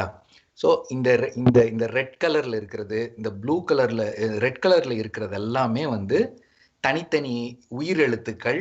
அத பைபிளுக்குள்ள இன்ட்ரோடியூஸ் பண்ணவங்க வந்து இந்த மெசரட்ஸ். ஓகே, நான் இப்போ இது வந்து பாத்தீங்கன்னா I think it's a original manuscript என் கையில இருக்கிறது, சாரி என் படத்துல இருக்கிறது. ஸோ அந்த மெசரட்ஸ் ப்ரொடியூஸ் பண்ண மேனுஸ்கிரிப்ட்னா கையால் எழுதப்பட்டதுன்னு பொருள். அது வந்து பிரிண்டட் கிடையாது. பிரிண்டிங் மிஷினுக்கு முன்னாடி இவங்க கையில தானே எழுதி பிரதி எடுத்துக்கிட்டு இருந்தாங்க, அதாவது காப்பி எடுத்துக்கிட்டு இருந்தாங்க. ஸோ அப்படி ஒரு கையினால எழுதப்பட்டது பார்த்தீங்கன்னா பேப்பர் மாதிரியே இருக்கு பாருங்க. அப்ப இந்த இது வந்து ஆக்சுவலா பேப்பர் கிடையாது, இது வந்து என்னன்னா பாப்பிரஸ் அப்படிங்கிற ஒரு செடியில இருந்து அந்த அந்த செடியினுடைய பாகத்தை எடுத்து அதை ஒரு மாதிரி ஊற போட்டு அதை ஒரு மாதிரி காய வச்சு லேயர் மேல லேயரா போட்டு இந்த பேப்பர் மாதிரி ஒரு இதை வந்து தயார் பண்ணுவாங்க. ஸோ அந்த பாப்பிரஸ்ல தயார் பண்ணப்பட்டது தான் இந்த மாதிரி இருக்கிற அந்த எழுதுறதுக்கு பயன்படுத்தக்கூடிய பேப்பர் மாதிரி உள்ளது. ஸோ இது இந்த இந்த ஒரிஜினல் மேனுஸ்கிரிப்டுக்கு அலப்போ கோடெக்ஸ்னு பேரு. ஸோ இதுக்குள்ள நம்ம ரொம்ப போக வேண்டாம். ஓகே, இதுல என்னது? ஓகே, ஸோ இதுல வந்து பாத்தீங்கன்னா இந்த கீழே உள்ள டாட்ஸ் இதெல்லாமே இந்த இதுல அவங்க இன்ட்ரடியூஸ் பண்ணது. இதுல இன்னொரு முக்கியமான பாயிண்ட், அது இன்னைக்கு காலையில தான் நான் பார்த்தேன். என்னன்னு பாத்தீங்கன்னா ஜெகோவா அப்படின்னு நம்ம யூஸ் பண்றோம்ல, அந்த ஜெகோவாங்கிற வார்த்தை ஹீப்ரூல கிடையவே கிடையாது. அப்போ இந்த ஜெகோவா அப்படிங்கிற வார்த்தையே ஒரு தப்பான ஒரு மிஸ்டேக் நடந்திருக்கு அப்படிங்கிறது தான் வேத ஆய்வாளர்கள் வந்து சொல்றாங்க. அப்ப எப்படி அந்த தப்பு நடந்திருக்கு அப்படின்னு நீங்க பாத்தீங்கன்னா பழைய ஏற்பாட்டுல அந்த கடவுளை குறிக்க சொல்லுக்கு வந்து OHWH அப்படிங்கிறது தான் இந்த 4 எழுத்து தான் இருக்கும். சரிங்களா? இந்த 4 எழுத்துல வந்து உயிரெழுத்தே கிடையாது, இது வந்து மெய் எழுத்து தான் இந்த 4மே. ஸோ அவங்க இதை எப்படி ப்ரொனவுன்ஸ் பண்ணாங்க அப்படின்னு இன்னும் வரைக்கும் நமக்கு சத்தியமா தெரியாதுங்க. பட் பெரும்பகுதி ஆய்வாளர்கள் என்ன சொல்றாங்க, ஒரு குரூப் என்ன சொல்றாங்க, இதை வந்து யாவேன்னு ப்ரொனவுன்ஸ் பண்ணியிருக்கணும் அப்படிங்கிறாங்க. இன்னொரு குரூப் சொல்றாங்க கிடையாது, யாவேன்னு இதை ப்ரொனவுன்ஸ் பண்ணியிருக்க மாட்டாங்க, இதை வந்து அப்படின்னு தான் ப்ரொனவுன்ஸ் பண்ணியிருப்பாங்க அப்படின்னு 2 குரூப் சொல்றாங்க. ஆனா பைபிள் ஸ்காலர்ஸ் வந்து பின்னால வந்து ப்ரிடாமினண்டா நிறைய பைபிள் ஸ்காலர்ஸ் என்ன சொல்றாங்கன்னா, இல்ல யாவே தான் கரெக்ட் ப்ரொனவுன்சியேஷன், அப்படிதான் எங்களுக்கு தெரியுது அப்படின்னு அவங்க நமக்கு கன்ஃபார்ம் பண்றாங்க. ஸோ இந்த OHWHக்கு இந்த மேசரட்ஸ் இன்ட்ரடியூஸ் பண்ண அந்த எழுத்துக்கள் தான் கீழே இருக்கிற AOA அப்படிங்கிற எழுத்து. ஸோ இந்த AOAங்கிற எழுத்தை இன்ட்ரடியூஸ் பண்ணாங்க. இந்த மேசரட் டெக்ஸ்ட்ல இருந்து இங்கிலீஷ்க்கு டிரான்ஸ்லேட் பண்ணும்போது என்ன பண்ணிட்டாங்க, இதை அப்படியே சேர்த்து வாசிக்க ஆரம்பிச்சிட்டாங்க. OEAHOWAH அப்படின்னு போட்டு அந்த யாவை ஜேவா மாத்தி டபிள்யூவை வீவா மாத்தி வந்த வார்த்தை தான் ஜெகோவா அப்படிங்கிற வார்த்தை. ஸோ இந்த ஜெகோவாங்கிற வார்த்தை ஒரிஜினலா ஹீப்ரூல கிடையாது. இந்த வார்த்தை எப்படி உருவாச்சு அப்படின்னு பாத்தீங்கன்னா இந்த OHWHங்கிற கடவுளுக்கு பயன்படுத்துகிற வார்த்தைய ப்ரொனவுன்ஸ் ப்ராப்பரா பண்ணணும் அப்படிங்கிறதுக்காக மெசரட்ஸ் இன்ட்ரடியூஸ் பண்ண லெட்டர்ஸ் தான் AOA. சரிங்களா? இந்த AOAயும் கூட ஒரு ஆடனைங்கிற வார்த்தையில இருந்து இது 2ஐயும் மிக்ஸ் பண்ணி அந்த மிக்ஸ்ல உருவான வார்த்தை தான் ஜெகோவா. ஸோ இந்த ஜெகோவாங்கிற வார்த்தையே கடவுளுடைய நாமம் கிடையாது. அப்போ இது வந்து ஒரு டிரான்ஸ்லேஷன்ல நடந்த மிஸ்டேக் ஜெகோவாங்கிற வார்த்தையே அப்படின்னு சொல்லி வேத ஆய்வாளர்கள் சொல்றாங்க. அதனாலதான் லேட்டஸ்ட் வெர்ஷன்ஸ்ல நீங்க பார்க்கும்போது ஜெகோவாங்கிற வார்த்தையே நீங்க பார்க்க முடியாது, அதுக்கு பதிலா எகோவாங்கிற வார்த்தை தான் வரும், யாவேங்கிற வார்த்தை தான் வரும், சாரி. ஓகேங்களா? ஸோ இப்ப இந்த பாடத்துல நம்ம என்ன சொல்ல வர்றோம், நீங்க ஜெகோவான்னு சொன்னாதான் கர்த்தர் உங்க பிரேயரை கேட்பாரு, தப்பு, யாவேன்னு தான் சொல்லணும் அப்படின்னு இந்த பேர் சண்டைக்குள்ள நம்ம போகல. நம்ம யாரு? நம்ம பிரசங்கத்தை கேட்கிற விசுவாசிகள் கிடையாது. இப்ப நம்ம என்ன பண்ணிக்கிட்டு இருக்கோம்? ஒரு ஆய்வு மாணவரா, ஒரு வரலாற்று மாணவரா பின்னாடி என்ன நடந்துச்சுங்கிறத நம்ம திரும்பி பார்த்துக்கிட்டு இருக்கோம்.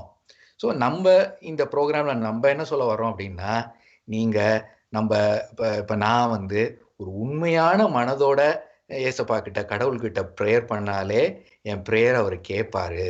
நான் இந்த பேரை தான் யூஸ் பண்ணணும் அப்படிங்கிற, இந்த பேரை இப்படிதான் யூஸ் பண்ணணும் அப்படிங்கிற நிறைய குரூப் கிளம்பியிருப்பாங்க. என்னை விட உங்களுக்கே நிறைய பெட்டரா தெரியும் இல்லையா? இப்போ வந்து ஹீப்ரூ ஸ்டடீஸ் எல்லாம் போயிட்டு இருக்கு. ஜாவே தான் கரெக்டுங்கிறான் ஒருத்தன், இன்னொருத்தன் ஜெகோவான் தான் கரெக்டுங்கிறான், இன்னொருத்தன் யாவேன் தான் கரெக்டுங்கிறான். கடவுள்கிட்ட போனா என்ன சொல்லுவாரு? நீ என்ன கனி கொடுக்குற? நீ நான் சொல்ற வேலையை செய்றியா? அன்பா இருக்கியா? இப்படிதான் கடவுள் கேட்பாரே தவிர நீ எந்த பெயரை யூஸ் பண்ண, ஜெகோவா யூஸ் பண்ணியா, யாவே யூஸ் பண்ணியா அப்படின்னு இந்த மொழி சண்டைக்குள்ள கடவுள் வரமாட்டாரு. ஆகவே இந்த மொழி சண்டைக்குள்ள கடவுளை கொண்டு போய் திணிச்சோம் அப்படின்னா நான் ஒரு மதவாதியா இருப்பேனே தவிர கடவுளுடைய பிள்ளையா இருக்க மாட்டேன். ஸோ நம்ம எந்த பேர் வேணாலும் நீங்க யூஸ் பண்ணிக்கிங்க அப்படிங்கிறோம். அதைத்தான் இங்க தோமாவளி கிறிஸ்தவத்துல பார்க்கும்போது இங்கே பக்தர்கள் சொல்றாங்க, நீங்க ஈசூசுன்னு சொன்னாலும் சரி, ஈசான்னு சொன்னாலும் சரி, இல்ல தமிழ் ஆண்பால் உரிமை விகுதி போட்டு ஈசன் அப்படின்னு சொன்னாலும் சரி, இல்ல the lord who sacrificed on the கிராஸ்ன்னு சொன்னாலும் சரி, இல்ல தன்னையே தியாகம் செய்த ராஜா தியாகராஜான்னு சொன்னாலும் சரி, நீங்க எந்த பேரை சொன்னாலும் நீங்க உண்மையான மனத்தோட இறைவனை கூப்பிடுவீர்கள் என்றால் இறைவன் பதிலளிப்பான். அதுதான் ஆதி இந்திய கிறிஸ்தவர்கள் சொல்றது. அதற்கான பாட்டை வந்து இவங்க ஆஷாக்கால இருந்து முத்துராமலிங்கம் வரைக்கும் சொல்லியிருக்கிறாங்க. ஓர் உருவம் ஓர் நாமம் ஒன்றுமில்லாருக்கு 1000 திருநாமம் பாடி தெள்ளேண்ணம் கொட்டோமே. அப்போ அவருக்கு ஓர் நாமம் இல்லப்பா, அந்த கடவுள் ஒருத்தர் தான், ஆனா அவருக்கு பல பெயர்கள் இருக்கு. அப்போ உண்மையான மனத்துடன் நீ ஜெபிக்கிறது தான் முக்கியமே தவிர இந்த பேர்ல இப்படித்தான் ப்ரொனவுன்ஸ் பண்ணணுங்கிற அது முக்கியம் கிடையாது அப்படின்னு நமக்கு சொல்றாங்க. சரிங்களா? ஓகே, இப்போ நம்ம இதுக்கு போயிடுவோம். இப்போ உதாரணத்துக்கு ஒரு வசனத்தை நான் எடுத்திருக்கேன், பைபிள் ஹப்ல இருந்து நான் உங்களுக்கு எடுத்திருக்கேன். இது வந்து 1 சாமுவேலின் புஸ்தகம் 6ஆம் அதிகாரம் 19வது வசனம். இதுல நீங்க பாத்தீங்கன்னா But the Lord killed 70 men from Beth Shemesh because they looked into the ark of the Lord. அதாவது அந்த ஒரு ஐ திங்க் அந்த 2 பேருக்கு சண்டை வருது, இஸ்ரவேலர்களுக்கும் பெலிஸ்தியர்களுக்கும் சண்டை வருது. அப்ப பெலிஸ்தியர்கள் வந்து அந்த உடன்படிக்கை பெட்டியை தூக்கிட்டு போயிட்டான். அப்புறம் அவங்களுக்கு வாதம் வருது, உடன்படிக்கை பெட்டியை திருப்பி அனுப்பும்போது அந்த உடன்படிக்கை பெட்டிக்குள்ள எட்டி பார்த்ததுனால சிலர் இறந்தாங்க அப்படின்னு இருக்கு. அப்ப எத்தனை பேர் இறந்தாங்கன்னு நியூ இன்டர்நேஷனல் வெர்ஷன்ல பார்த்தா 70 பேர் இறந்தாங்கன்னு இருக்கு. அதே தான் நியூ லிவிங் டிரான்ஸ்லேஷன்லையும் இருக்கு, அதே தான் இங்கிலீஷ் ஸ்டாண்டர்ட்லையும் இருக்கு, பெரியன்லையும் அதுல தான் இருக்கு. ஆனா நியூ அமெரிக்கன் ஸ்டாண்டர்ட் பைபிள்ல பாத்தீங்கன்னா 50,070 பேருன்னு இருக்கும். நீங்க தமிழ் பைபிளை பார்த்தாலும் 50,070 தான் இருக்கும். கிங் ஜேம்ஸ் எடுத்தீங்கன்னாலும் 50,070 தான் இருக்கும். ஆனா இது NIV போனீங்கன்னா 50,070 இருக்காது, 70 தான் இருக்கும். சரிங்களா? ஸோ அதை வந்து பின்னாடி இருக்கிற வேத ஆராய்ச்சியாளர்கள் 2 வெர்ஷன்லையும் 2 நம்பர் இருக்கு. அப்ப எது சரியான நம்பர் அப்படின்னு அவங்க ஒரு சின்ன ஆய்வு பண்ணுவாங்க. ஸோ அதுல ஒருத்தர் சொல்றாரு, பெத்சமேஷ்ல வந்து 50,070 பேர் இருக்க வாய்ப்பு இல்லை, அது சின்ன நகரம் தான், ஆகவே 70 தான் கரெக்டுன்னு நினைக்கிறேன் அப்படின்னு ஒரு ஆய்வாளர் சொல்லுவாரு. இன்னொரு ஆய்வாளர் சொல்லுவாரு, அவருடைய பாயிண்ட்ஸை வச்சு அவரை சொல்லுவார். ஸோ இது வந்து 1 சாமுவேல் 6:19. 2 சாமுவேல் 8:4 பார்த்தீங்கன்னா தாவீது 1000 சேரியாட்டை வந்து பிடிச்சான், 700 அதாவது ஓகே சம்பாதிச்சான், 7000 குதிரை வீரர்கள் அவங்ககிட்ட இருந்தாங்க, 20,000 காலாட்படை அவங்ககிட்ட இருந்ததுன்னு இருக்கு. இதுல என்ன கன்ஃபியூஷன் அப்படின்னு நீங்க பாத்தீங்கன்னா, இதுல வந்து 7,000 படை இது குதிரை வீரர்கள்னு நியூ இன்டர்நேஷனல் வெர்ஷன் சொல்லும். ஆனா இங்கிலீஷ் ஸ்டாண்டர்ட் வெர்ஷனுக்கு போனீங்கன்னா 1,700 பேருன்னு போட்டிருக்கோம். அப்ப 1,700 பேர் கரெக்டா அல்லது 7,000 பேர் கரெக்டா? சிக்கல் வருது. சரிங்களா? இதே மாதிரிதான் 2 சாமுவேல் 15:7 எடுத்தீங்கன்னா அதாவது 4வது வருடம் முடியும் போது அப்சலோம் ராஜாவிடம் சென்று நான் ஹெப்ரோனுக்கு போகட்டும், ஒரு கடமையை நிறைவேற்ற எனக்கு ஒரு காரியம் பாக்கி இருக்கிறது அப்படின்னு சொல்றான். அப்போ அது 4வது வருஷம் முடியும் போதா 40வது வருஷமாங்கிறது பைபிள் வெர்ஷன்ஸ்குள்ள சிக்கல் வருது. நியூ இன்டர்நேஷனல் வெர்ஷன் 4 வருஷங்குது, இதுவும் 4 வருஷம். ஸ்க்ரீனை பார்க்குறீங்கன்னு நினைக்கிறேன் நீங்கள். ஸோ ஓகே, 4 வருஷம். நியூ அமெரிக்கன் ஸ்டாண்டர்டில் 4 வருஷம், நியூ அமெரிக்கன் ஸ்டாண்டர்டில் 40 வருஷம்னு இருக்கு. நியூ கிங் ஜேம்ஸ்லையும் 40 வருஷம் இருக்கு. ஸோ 40 வருஷமா 4 வருஷமா சிக்கல் வருது. இதே மாதிரி 1 இல்லை 2 இல்லை 100கணக்கான வேரியேஷன்ஸை நம்மளால பார்க்க முடியும். அந்த நம்பர் வேரியேஷன்ஸ் மட்டும் இல்லை. இப்போ ஒரு வெர்ஷனில் பார்த்தீங்கன்னா, இப்போ 1 ராஜாக்கள் 20:38 இது அதாவது முகம் முழுவதும் சாம்பல்னு வரும், இங்கே முகம் முழுவதும் கட்டுன்னு வரும். அப்போ கட்டா சாம்பலா எது கரெக்டான வேர்டு தெரியல. ப்ராவர்ப்ஸ் 8:16 எடுத்துக்கிட்டிங்கன்னா உலகத்தில் இருக்கும் நியாயாதிபதிகள்னு வரும். ஆனால் யார் இந்த இன்னொரு டிரான்ஸ்லேஷன் எடுத்துக்கிட்டிங்கன்னா யார் கரெக்டாக ஜட்ஜ் பண்ணுறாங்களோ அவங்க தான் அப்படின்னு வரும். அடுத்து ஏசாயா 10:6 எடுத்துக்கிட்டிங்கன்னா ஒரு இதில் அடனைன்னு வரும், இன்னொரு இதில் எகோவான்னு வரும். அது ஆங்கிலத்தில் ஸ்மால் லெட்டர்ஸாகவும் கேபிட்டல் லெட்டர்ஸாகவும் ரெப்ரசன்ட் பண்ணியிருப்பாங்க. அதுக்கடுத்து பார்த்தீங்கன்னா ஐசாயா 27:2 அந்த திராட்சை தோட்டம் அப்படின்னு ஒன்று வரும், இன்னொன்று இனிமையான திராட்சை தோட்டம்னு வரும். அதுக்கடுத்து வந்து எசேக்கியல் 30:18 அந்த இருள் ஆகட்டும்னு வரும், நீ வந்து அவர்களை பிடித்து வைத்துக்கொள் அப்படின்னு வரும். செப்பனியா 3:15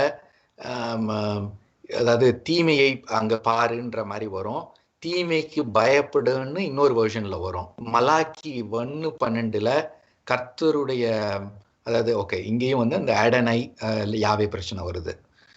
அதுக்கடுத்து லேவியர் ஆகமத்தில் அதாவது 1 சாமுவேல் 6:19 50,070 70 2 சாமுவேல் 8:4 7,000 700 1700 3 வெர்ஷன்ஸில் 3 விதமான நம்பர் இருக்கு. 2 சாமுவேல் 15:7 40 வருஷமா 4 வருஷமா. ஸோ இந்த மாதிரி நம்ம இதை பார்க்க முடியும். ஸோ நான் இன்னும் இன்டெப்த்தாக நான் போக விரும்பலை, ஏன்னா நான் இதை உங்கள்கிட்ட ஷேர் பண்ணுறேன். நீங்கள் வேணும்னா ரெஃபரன்ஸுக்கு நீங்கள் வந்து அப்புறம் பார்த்துக்குங்க. ஏன் இந்த பிரச்சனை வருது அப்படின்னு நீங்கள் பார்த்தீங்கன்னா, ஜஸ்ட் லைக் தட் நம்ம அவங்கள வந்து குத்தம் சொல்லிடக்கூடாதுங்க. ஏன்னா பயங்கர சாக்ரிஃபைஸ்க்கு நடுவில் பல பிரச்சனைகளுக்கு மத்தியில் இந்த வரலாற்று புத்தகத்தை நமக்கு கடத்தி கொடுத்துருக்குறாங்க. நம்ம கையில் இது கிடைச்சிருக்கிறதே வந்து ஒரு மிகப்பெரிய விஷயம். சரிங்களா? எதனால இந்த பிரச்சனை வருது அப்படின்னு நீங்கள் உதாரணத்துக்கு வந்து 2 நாளாகமும் 2 ராஜாக்கள் அது ரெண்டையுமே வந்து என்ன சொல்லுது அப்படின்னா, அகாசியா 42 வயதான போது அவன் வந்து சிம்மாசனத்துக்கு வந்தான், ராஜாவானா அப்படின்னு சொல்லும். வேதாகமம் படித்திருக்கிறவங்களுக்கு தெரியும். நீங்கள் வந்து 2 நாளாகமும் 2 ராஜாக்கள் ரெண்டுமே ஒரே கண்டென்ட், அதாவது ஒரே கதை தான், கொஞ்சம் கொஞ்சம் ஸ்லைட் வேரியேஷனோட சொல்லும். சரிங்களா? 2 ஆத்தர்ஸ் வந்து அதை கன்சாலிடேட் பண்ணியிருக்கிறதுனால நமக்கு 2 நாளாகமத்தில் இருக்கிறதும் 2 ராஜாக்கள்ல இருக்கிறதும் ஒரே கதை தான். அப்போது சிலர் கம்பேரிட்டிவ் ஸ்டடிக்கு ரெண்டையும் வெரிஃபை பண்ணுவாங்க. அப்படி வெரிஃபை பண்ணி பார்க்கும்போது பல நூறு வித்தியாசங்களை அவங்க பார்க்குறாங்க. அதில் ஒரு வித்தியாசம் வந்து என்னன்னு பார்த்தீங்கன்னா, 2 நாளாகமத்தில் அகசியா வந்து 42 வயதான போது ஆட்சிக்கு வந்தான்னு இருக்கும். அதே 2 ராஜாக்கள் எடுத்துக்கிட்டிங்கன்னா 22 வயசுலேயே ஆட்சிக்கு வந்துட்டான்னு இருக்கும். அது ஏன் அந்த சிக்கல் அப்படின்னு நீங்கள் பார்த்தீங்கன்னா, இந்த உங்கள் ஸ்க்ரீனை பார்க்குறீங்கன்னு நினைக்கிறேன். இப்போ 42 ஹீப்ரூவில் எழுதுனா இப்படி எழுதுவாங்க. சரிங்களா? 22 எப்படி எழுதுனா இப்படி எழுதுவாங்க. இந்த ஹீப்ரூ 42க்கும் ஹீப்ரூ 22க்கும் சின்ன வித்தியாசம் தான் இருக்கும். ஒரே ஒரு கோடு, இந்த நடுவில் இருக்கிற இந்த கோடு இருந்துச்சுன்னா 22, இந்த கோடு அழிஞ்சு போச்சுன்னா 42. அப்போ நீங்கள் யோசிச்சு பாருங்களேன். அப்போ அந்த தோல் சுருள்ல எழுதப்பட்டிருக்கும் போது அந்த தோல் சுருள் எவ்வளோ பேர் கை மாறி இருக்கும். அப்போ கைப்பட்டே இந்த நம்பர் வந்து என்ன அழிஞ்சிருக்க வாய்ப்பு இருக்கு. அப்போ இதே மாதிரி கைப்பட்டு அழிஞ்சது, அதுக்கடுத்து கைப்படாம சுருக்கம் ஏற்பட்டு அது ஒரு எக்ஸ்ட்ரா கோடு மாதிரி தெரியும். அப்போ என்ன ஆகும், ஒரிஜினல்ல 22 இருக்கும், அடுத்து காப்பி பண்றவங்க அந்த சுருக்கத்தை ஒரு கோடுன்னு நினைச்சிட்டு அவங்க 42ன்னு காப்பி பண்ணிடுவாங்க. ஸோ இதெல்லாமே வந்து ப்ராக்டிக்கல் சிக்கல்ங்க. அதனாலதான் ஐயா சொல்லுவாங்க, இது வந்து மனிதர்கள் எழுதும்போது அவர்களுடைய பலவீனமும் உள்ள வரும். இதுக்காண்டி தான் ஏசப்பா எந்த ஒரு புஸ்தகத்தையும் கைப்பட எழுதல. ஏன்னா கைப்பட எழுதியிருந்தாங்கன்னா அதை காப்பி பண்ணும்போதும் டிரான்ஸ்லேட் பண்ணும்போதும் மிஸ்டேக்ஸ் உள்ள ஹியூமன் எரர்ஸ் உள்ள வரும்போது அப்ப ஏசப்பாவே தப்பா எழுதியிருக்காங்கன்ற குற்றச்சாட்டு வரும். ஆகவேதான் பரிசுத்த ஆவியானவருடைய வெளிச்சத்துலதான் நம்ம பைபிளை படிக்கணுமே தவிர நம்ம வந்து லிட்ரலா இந்த வேர்டு இது அப்படியே கர்த்தருடைய வாயிலிருந்து வந்துச்சுன்னு நான் எடுத்துட்டேன் அப்படின்னா கடவுளையே குறை சொல்ற மாதிரி ஆயிடும். ஏன்னா நம்ம ஒருத்த நியூ கிங் ஜேம்ஸ் எடுத்துட்டு வந்து இது கர்த்தருடைய வார்த்தையான்னு 42 கர்த்தருடைய வார்த்தையா 22 கர்த்தருடைய வார்த்தையான்னு தேவையில்லாத சண்டைக்கெல்லாம் போவாங்க. ஸோ நம்ம வந்து இந்த ஹியூமன் எரர்ஸை நம்ம கன்சிடர் பண்ணாதான் கர்த்தர் வச்சிருக்கிற அற்புதமான கருத்தை நம்ம வந்து புரிஞ்சுக்க முடியும்.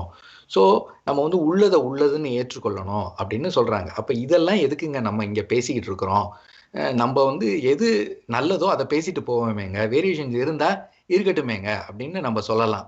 நம்ம இந்த எஸ்எல்பி ப்ரோக்ராம்ல we are equipping ourselves to present Jesus as the God of universe. அவர் வந்து இந்த அண்ட சராசரத்தின் கடவுளா இயேசு பெருமானை நம்ம கொடுக்கும்போது அப்போ நம்ம மற்றவர்களோட பேசும்போது நம்ம என்ன பண்ணணும்? ஒரு அத்தாரிட்டியோட பேசணும். நமக்கு உண்மை என்னன்னு தெரிஞ்சுதான் பேச முடியும். ஒரு சாதாரண விசுவாசியா இருக்கிறதுக்கு எனக்கு இந்த அளவுக்கு ஆழம் தேவையில்லை. ஆனா நான் ஏசப்பாவோட அம்பாசிடரா நான் அந்த உலகத்துல நிற்கும் போது கடவுளுடைய காரியத்துக்காக நான் நிற்கும் போது என் கையில இருக்கிற வேதத்தை குறித்த வரலாறு எனக்கு தெளிவா தெரிஞ்சாதான் சான்றோர்கள் மத்தியில ஆன்றோர்கள் மத்தியில நான் தெளிவா இதெல்லாம் ஸ்கிரைபல் எரர்ஸ். அப்ப இதை தாண்டி ஏசப்பா கடவுள் அப்படிங்கிறத நம்மளுடைய சைவ சித்தாந்தம் எப்படி சொல்லுதுங்கிற அளவுக்கு நம்ம சொல்லணும். அப்படிங்கிறதுக்காண்டி தான் நம்ம இந்த எஸ்எல்பி ப்ரோக்ராம்ல இவ்வளவு மெனக்கெட்டு இவ்வளவு ஒவ்வொரு ஃபேக்கல்ட்டியும் சாக்ரிஃபைஸ் பண்ணி இந்த காரியங்களை ஒருங்கு பண்ணியிருக்கிறோம். ஸோ அந்த ஒரு இஷ்யூஸ்னால தான் நம்ம வந்து இந்த வேரியேஷன்ஸை நம்ம பார்க்க வேண்டியிருக்கு. ஸோ இந்த வேரியேஷன்ஸ்லாம் நம்ம பார்க்கறதுனால ஒரு நெகட்டிவ் கனெக்டேஷனோட நீங்க அப்படியே ரைட் ராயலாக ரிஜெக்ட் பண்ணிடுங்க அப்படிங்கிறது நம்ம பாயிண்ட் கிடையாது. நீங்க அந்த ஸ்கிரைப்ஸுடைய கஷ்டத்தை உணருங்க, டிரான்ஸ்லேட் பண்ணவங்களுடைய சாக்ரிஃபைஸை பாருங்க. இதுதாங்க ப்ராக்டிக்கலா நடக்கக்கூடியது அப்படிங்கிறத வரலாற்றுல என்ன நடந்திருக்கு அப்படிங்கிறத நம்ம வந்து ஒரு வரலாற்று மாணவரா நம்ம திரும்பி பார்க்குறோம். இன்னொன்று உதாரணம் எடுத்துக்கிட்டீங்கன்னா 2 சாமுவேல் 8:3 எடுத்துக்கிட்டீங்கன்னா இங்க வந்து ஹடாடெசீர் அப்படின்னு ஒரு வார்த்தை இருக்குங்க. ஸோ இந்த ஹடாடெசீர் அப்படிங்கிற வார்த்தையில பார்த்தீங்கன்னா அந்த டிங்கிற வார்த்தையை ஹீப்ரூ லெட்டர்ல இந்த மாதிரி மென்ஷன் பண்ணியிருக்காங்க. டி இது முதல்ல இருக்கிறது டி, கீழே இருக்கிறது ஆர். இந்த டிக்கும் ஆருக்கும் உங்களை நான் வித்தியாசம் கண்டுபிடிக்க சொன்னா சத்தியமா உங்களால கண்டுபிடிக்க முடியாது. மைன்யூட் வித்தியாசம் இருக்கு. இந்த இடத்துல ரவுண்ட் பண்ணி காட்டியிருக்காங்க பாருங்க. அதாவது எட்ஜ் ஷார்ப்பா இருந்துச்சுன்னா அது டி, அது மழுங்கி போய் ரவுண்டா இருந்துச்சுன்னா அது ஆர். அப்போ இது ஹடா டெசரா ஹடா ரெசரா அப்படிங்கிற கன்ஃபியூஷன் வருது. ஏன்னா ரெண்டுக்கும் வெவ்வேறு அர்த்தம். புரியுதுங்களா? ஹடா டெசர்னு போட்டோன்னா வேற அர்த்தம், ஹடா ரெசர்னு போட்டோன்னா வேற அர்த்தம். அப்போ இந்த ரெண்டுக்கும் அர்த்தம் மாறுறதுக்கு ஒரே ஒரு எழுத்து தான் காரணம். அது டியா ஆரா அப்படின்னு நமக்கு தெரியாது. அப்ப டின்னா ஷார்ப் எட்ஜ், ஆறுன்னா ரவுண்ட் எட்ஜ். அப்போ இந்த மேனுஸ்கிரிப்ட் இந்த ஒரு காப்பி பண்ற ஆளுக்கு அதை அவர் சரியா கண்டுபிடிக்க முடியலன்னா தப்பா காப்பி ஆயிடும். ஸோ இதெல்லாமே வந்து ஒரு ப்ராக்டிக்கல் இஷ்யூஸ் காப்பி பண்ணும்போது. ஸோ இந்த நிலையில தான் வந்து பாத்தீங்கன்னா அதுக்கடுத்து அந்த ப்ராக்டிக்கல் காப்பிங் இஷ்யூஸை தாண்டி மொழி அந்த அர்த்தங்கள் இருக்கு இல்லையா, அந்த கன்ஃபியூஷனும் இதுல இருக்கு. உதாரணத்துக்கு இப்போ இந்த 2 நாளாகமம் 9:25 எடுத்துக்கிட்டீங்கன்னா 4000 இது ஏதோ இந்த படை வீரரோ ஏதோ ஒன்று ஸ்டால்ஸ்ன்னு போட்டிருக்கான் இங்கிலீஷ்ல, 4000 ஸ்டால்ஸ் இருந்ததுன்னு போட்டிருக்கு. அதே 1 ராஜாக்கள்ல பாத்தீங்கன்னா 40,000 ஸ்டால்ஸ்ன்னு இருக்கு. அப்ப 4000மா 40,000மா அப்படின்னு நீங்க கேட்டீங்கன்னா அதுக்கு வேத ஆய்வாளர்கள் என்ன சொல்றாங்க அப்படின்னா, இந்த 1 நாளாகமத்தை பிரதி எடுத்தவர் என்ன பண்ணியிருக்கிறாருன்னா, அப்போ ஒரு ஸ்டாலுக்கு 10 ஸ்டேபிள்ஸ் இருக்கும். அப்போ ஒவ்வொரு ஸ்டேபிள்லையும் ஒவ்வொரு குதிரை வச்சுக்கிட்டா இப்போ 10 ஸ்டேபிளுக்கு 10 குதிரை, 4000 ஸ்டாலுக்கு 40,000 குதிரை. ஆகவே 1 ராஜாக்களை பிரதி எடுத்தவர் 40,000ன்னு போட்டிருக்கிறாரு. 2 குரானிக்கல் நாளாகமத்தை பிரதி எடுத்தவர் 4000ன்னு போட்டிருக்கிறாரு. அதனாலதான் இந்த வேரியேஷன்ஸ் வருது அப்படின்னு சொல்றாங்க. ஸோ நான் ஏற்கனவே சொன்னதுபடி மேஜர், அதாவது ஒரு கிட்டத்தட்ட 30,000 டிஃபரன்ஸ் இருக்குங்க ஒவ்வொரு பல வெர்ஷன்ஸ் கம்பேர் பண்ணீங்கன்னா. பட் இது ப்ரிடாமினண்டா பெரிய வேரியேஷன்ஸ் கிடையாது. நம்பர் டிஃபரன்ஸ் இந்த மாதிரி சின்ன சின்ன தப்பு தான் வரும். சரிங்களா? ஒரு சிலது தான் கொஞ்சம் தியாலஜிக்கல் லெவல்ல கொண்டு போய் நம்மளை விடும். ஸோ இதெல்லாமே பின்னால வந்த ஆய்வாளர்கள் அதை ரெக்கன்சைல் பண்றதுக்கு அவங்களால முடிஞ்ச அட்டெம்ப்ட் எடுத்திருக்கிறாங்க. ஸோ இது எதுக்கு நம்ம பார்க்குறோம் அப்படின்னா, நான் ஆரம்ப கட்டத்தில் என்ன நினைச்சேன் அப்படின்னா, இட் இஸ் அ இனரண்ட் வேர்டு, இதுல ஒன்று கூட தப்பே கிடையாது அப்படின்னு சொல்லி பயங்கரமா ஒரு ஃபெனட்டிக்கா மாறினேன் ஆரம்ப காலத்துல. அதாவது டிரான்ஸ்லேஷன் எரர்ஸ்லாம் கிடையவே கிடையாது, நீங்க என்னுடைய வேதத்தை குறைச்சு மதிப்பிடுறீங்கன்னு சண்டை போட்டேன். அப்புறம்தான் ஒரு போதகர் சொன்னாங்க, தம்பி உன்னுடைய பொய்யான மகிமை இறைவனுக்கு தேவையில்லைப்பா, நீ உன்னுடைய பொய்யான எவிடன்ஸை வச்சு கர்த்தரை காக்கணுன்ற அவசியமே இல்லை. அவரு நாமத்தை பாதுகாக்கிறதுக்கு அவருக்கு தெரியும். உனக்கு உண்மைன்னு எது இருக்குதோ அதை நீ பேசு. நீ இந்த புஸ்தகத்தை காப்பாத்துறது தான் கடவுளை காப்பாத்துறதுன்னு நினைச்சீன்னா நீ உண்மை தெரியாம போயிடுவ அப்படின்னு பெரியவர்கள் நம்மளை அந்த அற்புத விதமா கடவுளுக்குள்ள நம்மளை வழி நடத்தினதுனால அப்ப நமக்கு புரிஞ்சது, இறைவன் அப்பொழுக்கற்றவன், கர்த்தர் அப்பொழுக்கற்றவர். ஆனா இந்த மனிதர்கள் எழுதின பிரதி எடுக்கும் போது இங்க சிக்கல்கள் வந்திருக்கு, அதை நம்ம பிராக்டிக்கலா எடுத்துக்கணும் அப்படின்றத பின்னாடி நம்ம புரிஞ்சுக்கிட்டோம். இது ஆரம்ப காலத்துல எனக்கு கொஞ்சம் கஷ்டமா இருந்தது. என்ன சாமி, நான் இதுல எதுவுமே தப்பு இல்லைன்னு நான் என் நண்பர்கள்ட்ட எல்லாம் சொல்லிட்டு இருக்கிறேனே சாமி, இப்படி இருக்குதே அப்படின்னு சொல்லும் போதுதான் என்னுடைய விசுவாசம் லேசா அசைக்கப்பட்டது. ஆனா இந்த நிதர்சனமான உண்மையை நம்ம புரிஞ்சுக்கும் போதுதான் அப்ப கடவுளுக்குள்ள வளர்றது வேற, வேதத்தை படிச்சு ஒப்பிச்சு வேத அறிவை பெருக்கிக்கிறது வேற. வேத அறிவு நம்மள கடவுளுக்குள்ளேயும் புஷ் பண்ணோம், சில நேரங்கள்ல ஒரு டாக்டரினல் சண்டைக்குள்ள புஷ் பண்ணி அன்பு கெடுக்கிறதுக்கும் காரணமா இருக்கும். ஆகவே பரிசுத்த ஆவியானவரை வச்சு பைபிளை படிக்கணுமே தவிர பைபிளை வச்சு கடவுள் இவர் தான் நான் ரெஸ்ட்ரிக்ட் பண்ணக்கூடாது அப்படின்றத புரிஞ்சுக்கிட்டேன். ரிப்பீட் பண்றேன், கர்த்தரை வச்சு பைபிளை படிக்கணுமே தவிர பைபிளை வச்சு கர்த்தர் இவ்வளவுதான் நம்ம என்ன பண்ணக்கூடாது, ரெஸ்ட்ரிக்ட் பண்ணக்கூடாது. பைபிள் வழியாகவும் கர்த்தருக்கு வேலை செய்ய முடியும், பைபிளுக்கு வெளியிலையும் கர்த்தருக்கு வேலை செய்ய முடியும். சரி, இப்போ நம்ம காப்பி எடுக்கும்போது என்னென்ன சிக்கல் அப்படிங்கிறத நம்ம பார்த்தோம். இப்போ மொழிபெயர்ப்புல என்னென்ன சிக்கல் அப்படிங்கிறத பார்த்துருவோம். இப்போ உங்களை எத்தனை பேருக்கு தெரியும், அதாவது இயேசுவினுடைய சீடர்கள் படித்தது, சிலர் படித்தது ஹீப்ரூ பைபிள் கிடையாது அப்படிங்கிறது நம்மள எத்தனை பேருக்கு தெரியும்? ஹீப்ரூ பைபிளுக்கு அவங்க ஆக்சஸ் இருந்தாலும் அவங்க படிச்சது கிரீக் பைபிள். என்னங்க சொல்றீங்க, பழைய ஏற்பாடு எபிரேயத்துல தான் இருக்கு, புதிய ஏற்பாடு தானே கிரீக்ல இருக்குன்னு நம்ம படிச்சிருக்கோம், நீங்க பழைய ஏற்பாடே கிரீக்ல இருக்குன்னு சொல்றீங்களே, புதுசா இருக்கே அப்படின்னு நீங்க சிலர் கேட்கலாம். நம்ம ஏற்கனவே பகிர்ந்து கொண்டது தான், அதை உங்களுக்கு நினைவூட்டுறேன். நீங்க அந்த இயேசு பெருமானுடைய காலத்துல படிப்பு சதவீதம் ரொம்ப ரொம்ப கம்மி, ஒரு 5% இருக்கும்னு நினைக்கிறேன், நாட் ஷுர் எக்ஸாக்ட்லி. ஸோ அந்த படிக்க தெரிஞ்சவங்களும் ஹீப்ரூ படிக்கிறத விட்டுட்டாங்க. ஏன்னா அலுவல் மொழியா என்ன இருந்தது, கிரீக் இருந்தது. அப்ப எப்படி அலுவல் மொழியா, அதாவது அபிஷியல் லாங்குவேஜா எப்படி கிரீக் வந்தது அப்படின்னு நீங்க பாத்தீங்கன்னா, அலெக்சாண்டர் த கிரேட், ரோமர்கள் ஆட்சி செய்வதற்கு முன்பாக entire Mediterranean was ruled by Alexander the Great. அப்ப அவன் என்ன பண்ணிட்டான், அவன் எந்தெந்த இடத்தையெல்லாம் பிடிச்சானோ அங்க இங்கெல்லாம் கிரீக் ஸ்கூல்ல கட்டி விட்டான். அலெக்சாண்டர் த கிரேக் பரப்புனது தான் கிரீக்கு. அப்போ இந்த வேலைக்கு போகணும், மொழிபெயர்ப்பு வேலைக்கு போகணும், அரசாங்க வேலை செய்யணும். இப்போ நம்ம மேத்யூலாம் பார்த்தீங்கன்னா டாக்ஸ் கலெக்டர், ரோம அரசாங்கத்துக்கு கீழே வேலை பார்த்தவர், நூற்றுக்கு அதிபதி, இதெல்லாம் படிக்கிறோம்ல. ஸோ அவங்களுக்கெல்லாம் அலுவல் மொழி தெரிஞ்சிருக்கணும். தெரிஞ்சிருந்தாதான் அவங்க வந்து அரசனுடைய கட்டளையை கை கொள்ள முடியும், லா பாஸ் பண்ண முடியும், டிகிரி பாஸ் பண்ண முடியும். அப்போ அவங்க வந்து அப்போ வந்து ரோமர்கள் ஆட்சி செய்யும் போதும் அவங்களால கிரீக்கை ரீப்ளேஸ் பண்ண முடியல. கிரீக்கையே அவங்க அஃபிஷியல் லாங்குவேஜா ரோமன்ஸும் யூஸ் பண்ண ஆரம்பிச்சிட்டாங்க. அப்ப கிரீக்கை படிச்சு வேலைக்காக படிச்சதுனால பல எபிரேயர் யூதர்கள் எபிரேயம் படிக்க தெரியாம சிலர் போயிட்டாங்க.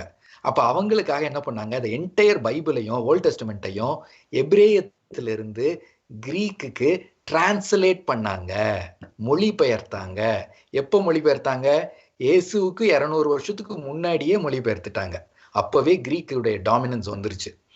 அப்போ இந்த அந்த கிரீக் டிரான்ஸ்லேட்டட் பைபிளை அடிப்படையாக வைத்து பழைய ஏற்பாடு எந்தெந்த சபை பயன்படுத்துறாங்கன்னு பார்த்தீங்கன்னா, Eastern Orthodox, Roman Catholic. Roman கேத்தலிக்கும் ஈஸ்டர்ன் ஆர்த்தடாக்ஸும் கிரீக் ஓல்ட் டெஸ்டமெண்ட்டை வச்சிருக்கிறாங்க. லூத்தர் என்ன பண்ணாரு, அப்பா ஒரிஜினல் வந்து ஹீப்ரூ, நீங்க என்னடான்னா கிரீக்கை வச்சிருக்கீங்க. I am not going to follow the Greek Old Testament, I am going to follow the Hebrew Old Testament அப்படின்னு சொல்லிட்டு அவர் வந்து எனக்கு செப்டுவாஜுவன்ட் வேண்டாம், எனக்கு மெசரெட்டிக் தான் வேணும் அப்படின்னு சொல்லிட்டு மெசரெட்டிக் டெக்ஸ்டுக்கு வந்துட்டாங்க.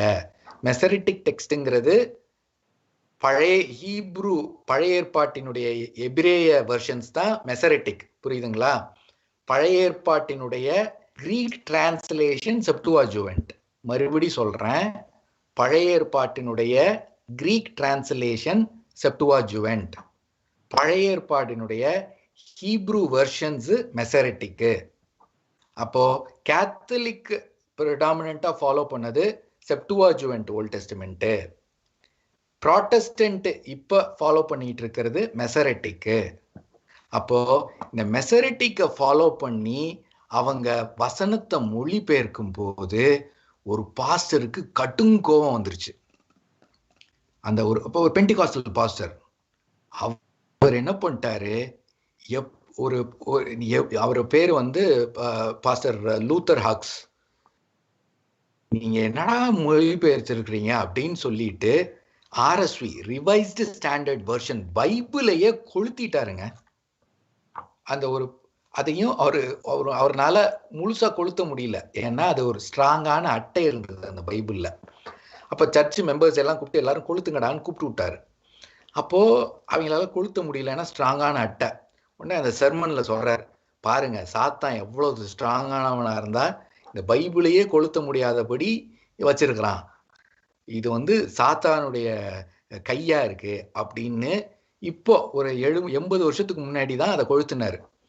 அப்ப இவர் கொளுத்துறதுக்கு என்ன காரணம் அப்படின்னு பாத்தீங்கன்னா, இவர் வந்து கிங் ஜேம்ஸ் பைபிளையே கர்த்தருடைய வார்த்தைன்னு நம்பி நம்பி நம்பி நம்பி லிட்ரலா வந்ததுனால இன்னொரு வெர்ஷன் வரும்போது அதுல ஒரு சில பதங்கள் மாறி இருக்கிறத இவரால் ஏற்றுக்கொள்ளவே முடியல. இவர் வந்து ஒரு பெண்டிகாஸ்டல் பாஸ்டர். அப்போ இன்னொரு வெர்ஷனையே இவரால் ஏற்றுக்கொள்ள முடியாததுனால அது சாத்தானுடைய மொழிபெயர்ப்பு அப்படின்னு கிரிட்டிசைஸ் பண்ணிட்டாரு. ஆனா இந்த ரிவைஸ்டு ஸ்டாண்டர்ட் வெர்ஷன் எதை வச்சு வந்திருக்கு அப்படின்னு பார்த்தீங்கன்னா, நம்ம டெட் சீ ஸ்க்ரால்ஸ் கிடைச்சது இல்லை, அதாவது நம்ம சவக்கடல்ல தோல் சுருள் கிடைச்சிது. அந்த தோல் சுருள் இன்னும் தெளிவா இருந்தது. அப்ப அதை அடிப்படையாக வைத்து பல பைபிள் எழுதினாங்க. ஏன்னா லேட்டஸ்ட் எடிஷன்ல பல காப்பியிங் எரர்ஸ் வந்திருக்கிறதுக்கு வாய்ப்பு இருக்கு. சவக்கடல்ல கிடைச்ச தோல் சுருள் கிட்டத்தட்ட 1800 வருஷம் பழமையானது, அதுல இந்த மிஸ்டேக்ஸ் அதுல இருக்காது. ஸோ அதுதான் வந்து மோர் ஒரிஜினல். ஸோ அதை பேஸ் பண்ணி நம்ம ஒரு வெர்ஷன் கிரியேட் பண்ணணும்னு சொல்லி ஒரு வேதத்தின் மீது பாரம் கொண்ட நபர்கள் வந்து அந்த பைபிளை உருவாக்கும் போது அது தவறுன்னு இவரால் ஏற்றுக்கொள்ள முடியல. இதாவது பரவாயில்லைங்க, இவரை வந்து பைபிள் எரிச்சதோடு சரி. வில்லியம் டிண்டேல்னு ஒரு ஆள் இருக்கிறார். அவருக்கு மேல பல குற்றச்சாட்டு இருக்குன்னு வச்சுங்களேன். ஒரு குற்றச்சாட்டு, இங்கிலீஷ்ல பைபிளை டிரான்ஸ்லேட் பண்ணிட்டாங்க அப்படின்னு சொல்லி வில்லியம் டிண்டேலையே அடிச்சு கொளுத்திட்டானுங்க.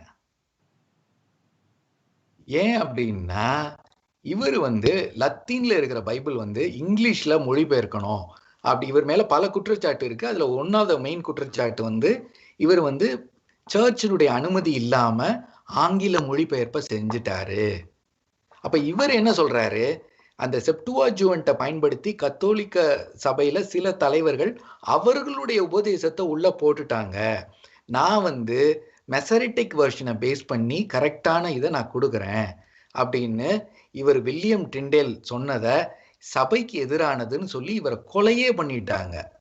ஸோ இது சபை வரலாற்றில் நமக்கு ப்ளஸ் அண்ட் மைனஸ் ஏகப்பட்டது நடந்திருக்கு. ஸோ இந்த நம்ம அந்த பாஸ்டர் கொழுத்தின பைபிள் இதுதான், ரிவைஸ்டு ஸ்டாண்டர்ட் வெர்ஷன், ஸ்க்ரீனில் நீங்கள் பார்ப்பீங்க. ஸோ அப்போ இந்த செப்டுவாஜுவன்ட்டுங்கிறது இது அப்போ ஓகே. ஸோ அந்த மொழிபெயர்க்கும் போதுங்க ஏகப்பட்ட சிக்கல். நான் அதை ஓகே இன்னும் நான் உங்களுக்கு இதை ஷேர் பண்ணும்போது நீங்கள் பார்த்துக்குங்க. ஸோ ஒரு தோல் சுருளை பிரதி எடுக்கும் போது என்னென்ன சிக்கல் வரும் அப்படிங்கிறத வேத ஆய்வாளர்கள் எழுதியிருக்கிறாங்க. ஹாப்ளோகிராஃபி, டிட்டோகிராஃபி, டிரான்ஸ்பொசிஷன், சப்ஸ்டிடியூஷன், இன்சர்ஷன், இவ்வளவு மிஸ்டேக்ஸ் நடக்கும். இப்போ உதாரணத்துக்கு பார்த்தீங்கன்னா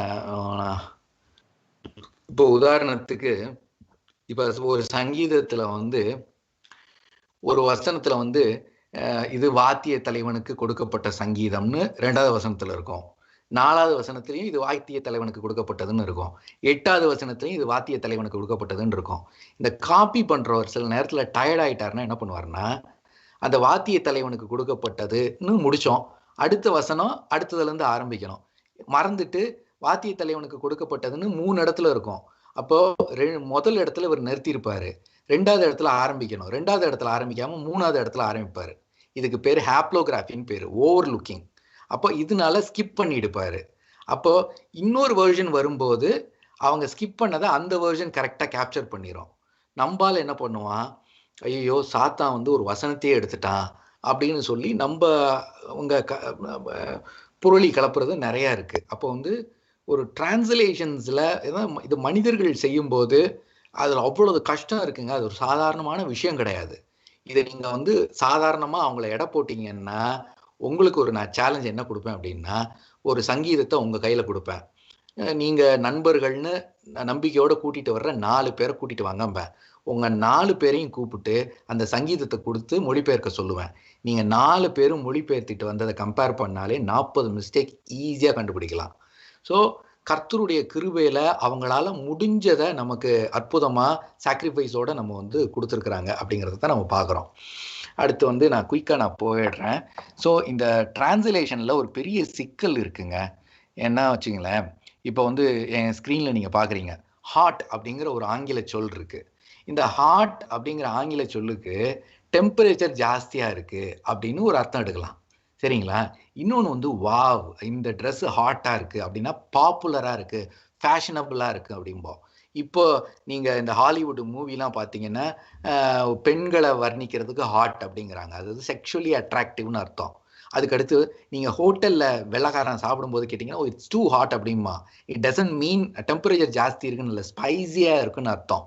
அப்போ ஹாட் அப்படிங்கிற ஒரு வார்த்தைக்கு ஒவ்வொரு காலத்துலேயும் ஒவ்வொரு மீனிங் இருந்துட்டு வந்திருக்கு. இதே மாதிரி தான் ஹீப்ரூ லாங்குவேஜ்லையும் ஒரு வார்த்தைக்கு பல மீனிங் இருந்துட்டு வந்திருக்கு.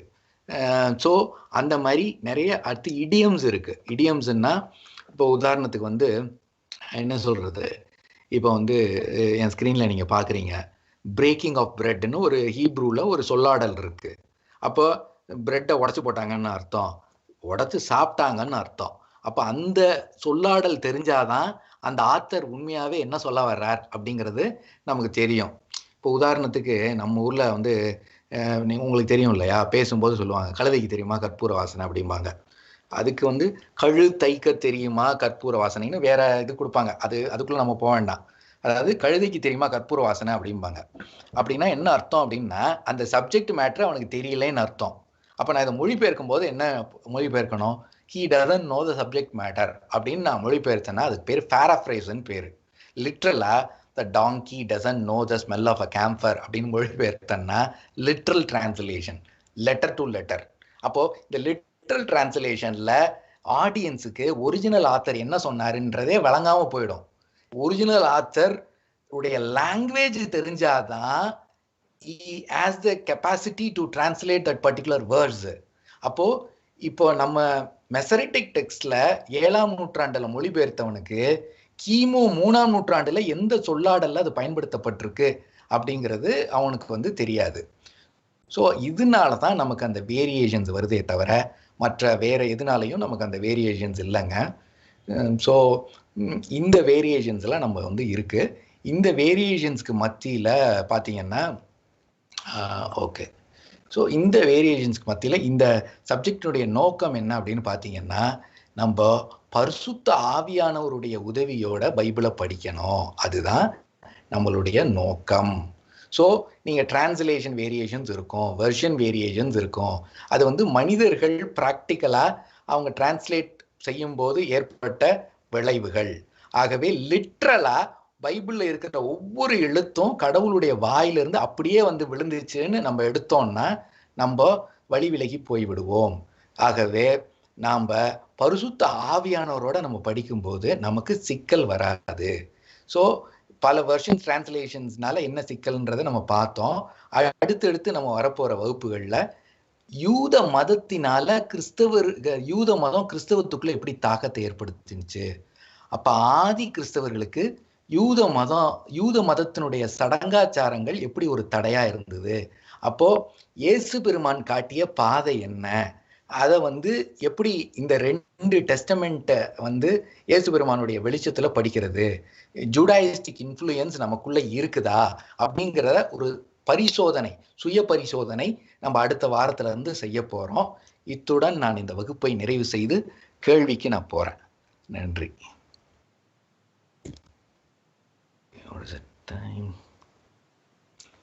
ஸோ என்னோட ஸ்க்ரீனை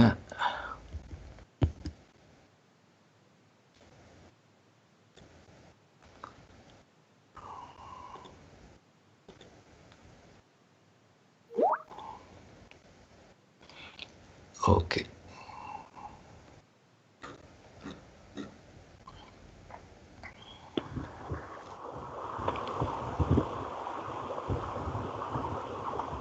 ஓகே. நம்ம நெகேமியா ஐயா போட்டிருக்கிறாங்க, ராம் புண்ணியன்.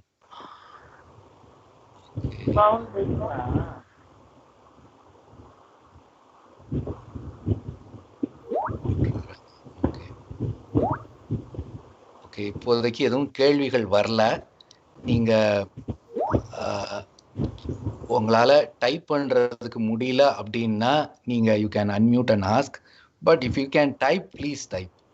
ஸோ இன்னைக்கு நம்ம அன்லேர்ன் பண்றது என்ன அப்படின்னா, the written Bible version which we have has some human errors அப்படிங்கிறத நம்ம கற்றுக்கிட்டோம். Bible is inerrant word of God அப்படிங்கிறது வந்து பொருந்தாது அப்படிங்கிற கருத்தை நம்ம இப்போ எடுத்துக்கிறோம். ஸோ பரிசுத்த ஆவியானவரோட பார்க்கும்போது நமக்கு சிக்கல் வராது. லிட்ரலாக ஒவ்வொரு சென்டென்ஸும் ஒவ்வொரு வார்த்தையும் கடவுள் வாயிலிருந்து வந்து விழுந்துச்சு அப்படிங்கிற நம்பிக்கை தவறான நம்பிக்கை அப்படிங்கிறத நம்ம புரிஞ்சுக்கிறோம்.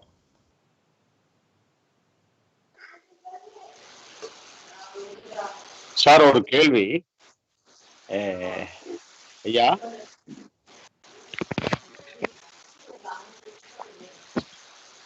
ஐயா ஒரு கொஸ்டின். ஐயா கேளுங்க ஐயா. ஹலோ கேளுங்க ஐயா. மெஸ்ரத் அதாவது உயிரெழுத்துக்கள்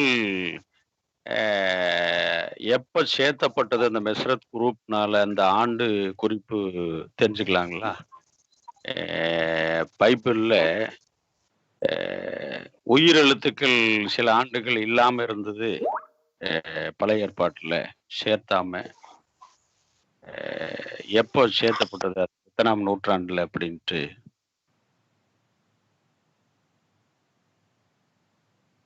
ஹலோ பிரணன்.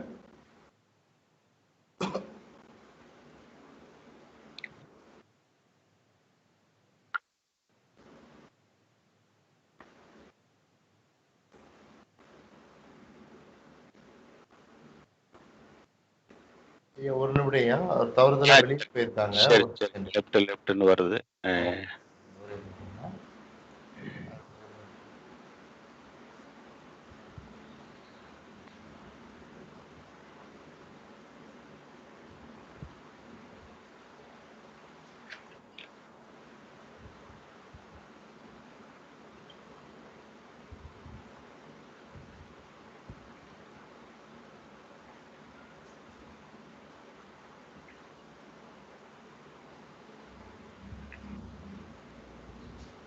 சாம்சன் அண்ணன் லைன்ல இருக்கீங்களா?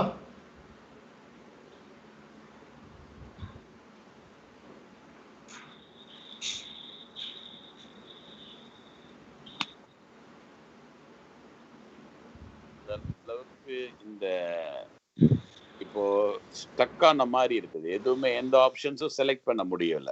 ஒரு நிமிடம்.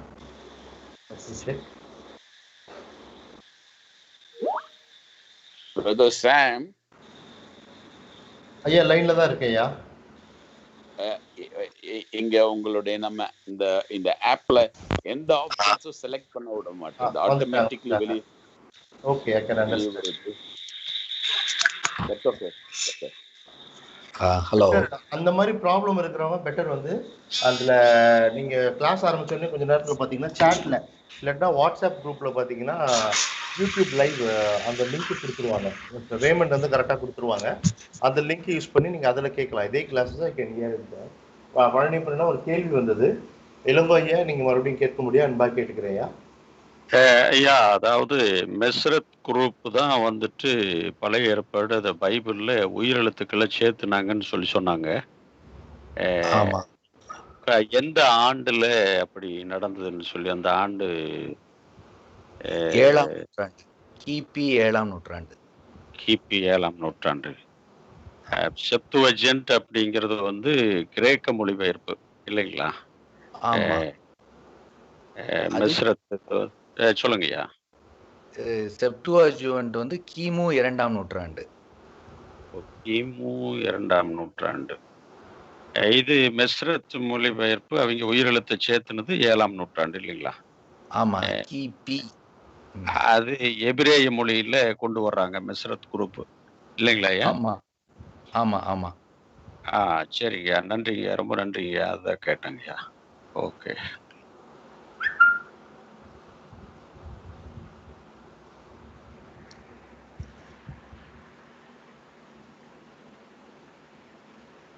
வேற ஏதாவது கேள்விகள் இருந்தா நீங்க சாட்ல. பழனியப்பன் பிரதர். சொல்லுங்க. நான் போதகர் ஆசிரியர் பேசுறேன். ரொம்ப ரொம்ப விளக்கமா இருந்துச்சு. நிறைய விஷயங்கள் புதுசா தெரிஞ்சுக்கிட்டேன். நன்றி. இப்ப நானு கேள்வி இல்லை, ஒரு சின்ன விஷயம். நம்ம மகிபன் ஜெபனேசன் இருக்காரு இல்லையா? ஆமாங்க. அவங்க இப்ப நம்ம இதுல லிங்க் ஆவாங்க. அவங்க மூத்த அக்கா வீட்டுக்காரரு டயாலிசிஸ் பண்றதுக்காக ஹாஸ்பிட்டலுக்கு போகும்போது அந்த ஹாஸ்பிட்டல்ல வந்து கொரோனா பேஷண்ட் நிறைய இருக்காங்க. ஸோ அந்த கொரோனா இவர் அட்டாக் பண்ணி ஒரு 1 வீக்கா ட்ரீட்மெண்ட்ல இருந்தாரு. இன்னைக்கு காலைல 7 மணிக்கு இறந்துட்டார். ரெண்டாவது அவங்க அக்காவுக்கும் கொரோனா அட்டாக் பண்ணிருக்கு. ஏன்னா அவங்க டயாலிசிஸ் பண்றதுக்காக இவரை கூட்டிட்டு போனாங்க. ஸோ அவங்களையும் இப்போ அவங்க வந்து ஜஸ்ட் அடக்கத்துக்கு மட்டும் வந்துட்டு திரும்பவும் குவாரண்டைன் பண்ணிட்டாங்க அந்த ஹாஸ்பிட்டல்ல. இப்போ அவங்க அக்காவும் இப்போ கொரோனாவில் இப்போ ட்ரீட்மெண்ட்ல இருக்காங்க. ஸோ ஃபர்ஸ்ட் மகிபன் வந்து அவங்க அப்பா டயரியாவில் இருக்காரு. இவருமே 1 வீக் சிக்கா இருந்தாரு. ஸோ அந்த குடும்பமே இப்போ ரொம்ப ஒரு மாதிரி ரொம்ப வேதனை இருக்காங்க. ஸோ நம்ம வந்து அந்த இன்னொரு ஃபோரத்துல நம்ம ஜெபிப்போம். நம்மளால என்ன முடியுமோ அதை செய்வோம். ஏன் நம்ம அதை அந்த இது நம்ம சண்டே நம்ம கூடுறோம் இல்லையா, அந்த ஃபோரத்துல நம்ம அதை டிஸ்கஸ் பண்ணலாம். ஏன் நான் தனிப்பட்ட முறையில் நான் உங்களை கூப்பிடுறேன்னா ஜெபம் பண்ணீங்கன்னு சொல்லிட்டு வேற எல்லாருமே ஜெபம் பண்ணு. கண்டிப்பா கண்டிப்பா.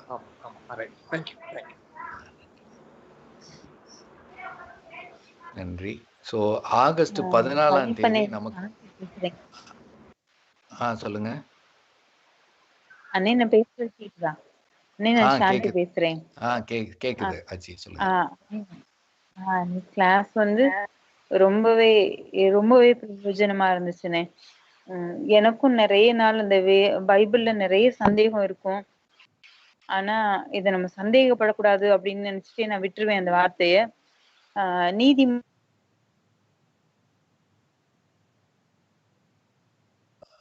நீங்க பேசுறது கேட்கல அச்சி.